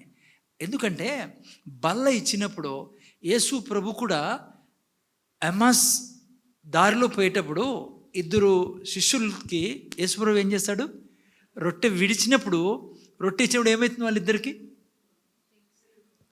వాళ్ళకు వాళ్ళ రెవల్యూషన్ దొరుకుతుంది, ఈయన యేసు ప్రభు అని. సో అబ్రహాంకి ఎప్పుడైతే ఇచ్చాడో ఆయన రొట్టె రసము, అబ్రహాంకి జ్ఞానం వచ్చింది. ఓకే, ఈయన ఎవరు, ప్రభువు, ఈయన నా ఆధారం అని చెప్పి ఆయనకు దశంభాగం ఇచ్చాడు. ఓకేనా, అది ఆయనకి ఎవరు చెప్పలేదు. ఓకే, అక్కడ బైబిల్లో రాయలే, దేవుడు చెప్పాడని. బహుశా దేవుడు చెప్పిండొచ్చు, లేదంటే ఆయనకి తెలుసు దశంభాగం, లేదంటే ఆ యొక్క రెవల్యూషన్ దొరికిండొచ్చు, దశంభాగం నేను ఈయనకి ఇవ్వాలా, ఎందుకంటే ఈయన నా ఆధారం. నేను మళ్ళీ ఆ తర్వాత చెప్తాను మీకు ముందర వాక్యాల్లో. ఓకే, సో చాలామంది ఎందుకు టై తీరంటే, క్రైస్తవుల్లో మీరు కలుస్తారు, వీళ్ళు టైత్ అండర్ లా, అంటే ఏమంటారు తెలుగు లాని, ధర్మశాస్త్ర ప్రకారం వచ్చింది, ధర్మశాస్త్రం ద్వారా దశంభాగం ఏమని వచ్చింది. ఇప్పుడు ధర్మశాస్త్రం లేదు, మనం కృప కింద ఉన్నాం కాబట్టి మనం టై తీయకూడదు అంటారు. నో, తప్పు అదే. ఎందుకు, దశంభాగం వచ్చింది ఎక్కడ, అందుకే మీకు ఆదికాండంలో తీసుకెళ్ళా. దశంభాగం ఎప్పుడు ఇచ్చాడు అబ్రహాము, ధర్మశాస్త్రము రాక 450 సంవత్సరాల క్రితం ఇచ్చినది. ధర్మశాస్త్రం వచ్చినది చాలా తర్వాత, మోసే టైంలో వచ్చినది. ధర్మశాస్త్రంలో దేవుడు ఏం చేశాడంటే, దాన్ని ఈకుంటే నువ్వు శపించబడతావు అన్నాడు. ఎవరు, దేవుడు. ఎందుకు, ధర్మశాస్త్రంలో వచ్చినప్పుడు దేవుడు అన్నాడు శపించ, కానీ ధర్మశాస్త్రంలో కాదు మొదలైనది. ఎక్కడ మొదలైంది అది, అబ్రహాము యొక్క కవనెంట్ చేసినప్పుడు అక్కడ మొదలైంది. అబ్రహాముతో మొదలైనది దశంభాగము. ఎవరైనా చెప్పారనుకో ధర్మశాస్త్రం ఉంది, కొత్తని ఉందని, అంత కథ అది. సరిగ్గా బైబిల్ తెలియదు వాళ్ళకి. ధర్మశాస్త్రం రాకముందే మొదలైంది. ఓకేనా, సో చదవండి ఇప్పుడు 7:11 చదువునైనా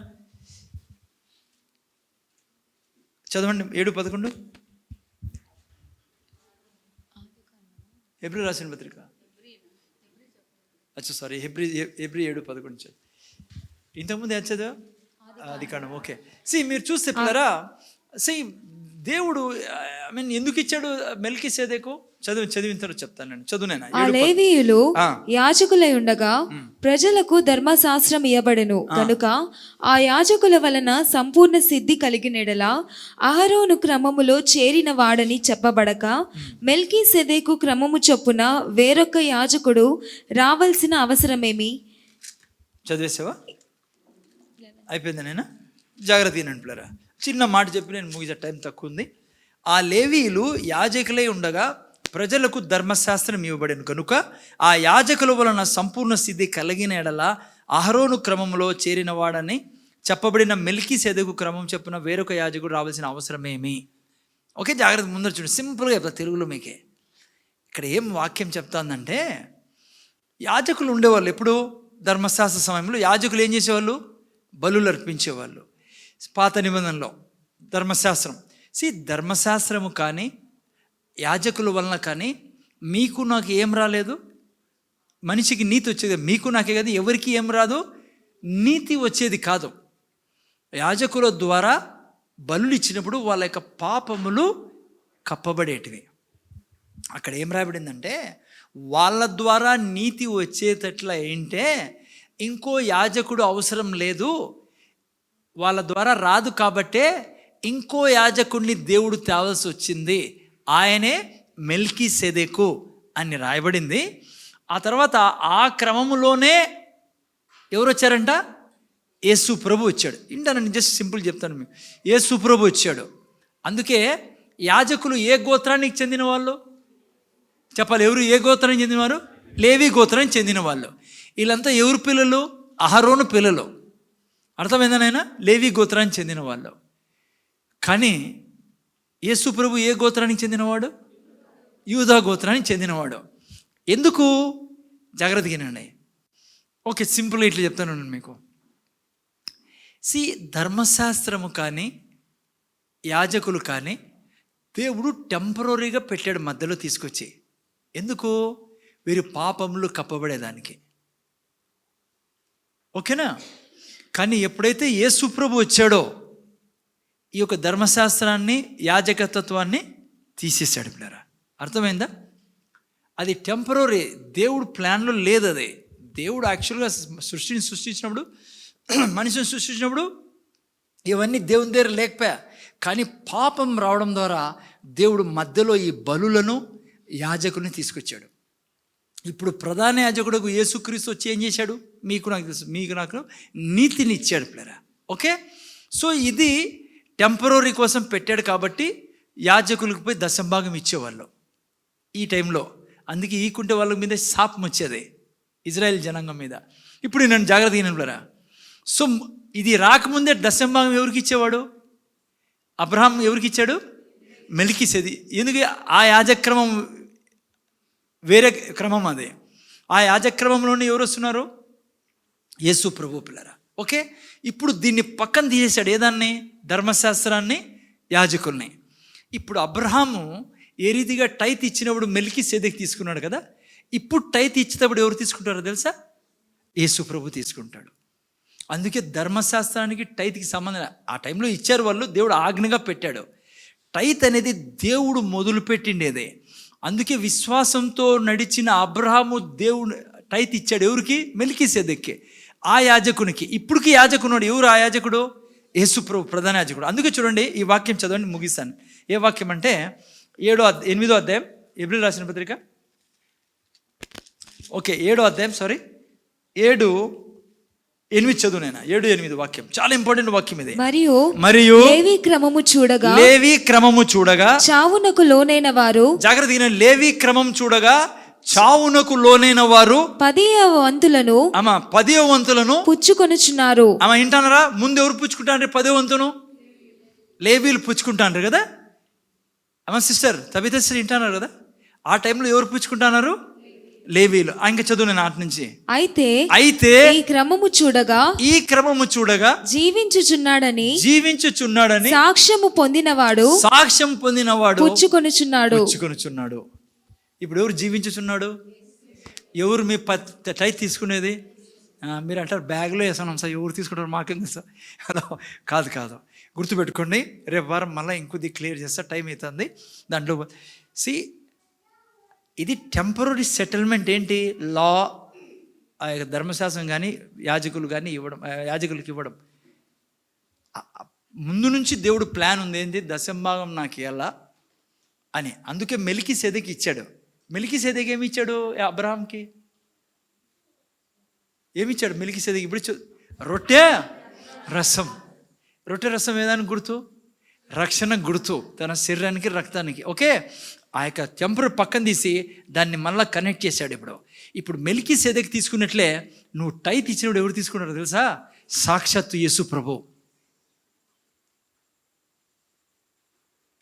అందుకే మీరు టైత్ ఇస్తానేది పాస్టర్ కాదు, బ్యాగులో వేస్తానా, టైత్ ఇస్తానా, ఫోన్పే పంపిస్తానా, గుర్తుపెట్టుకోండి. అందుకే ప్రార్థన చేసి పంపేలా. టైత్ని ఇచ్చేటప్పుడు ప్రార్థన చేసి ఇవ్వాలా, వేసేటప్పుడు ప్రార్థన చేసేలా.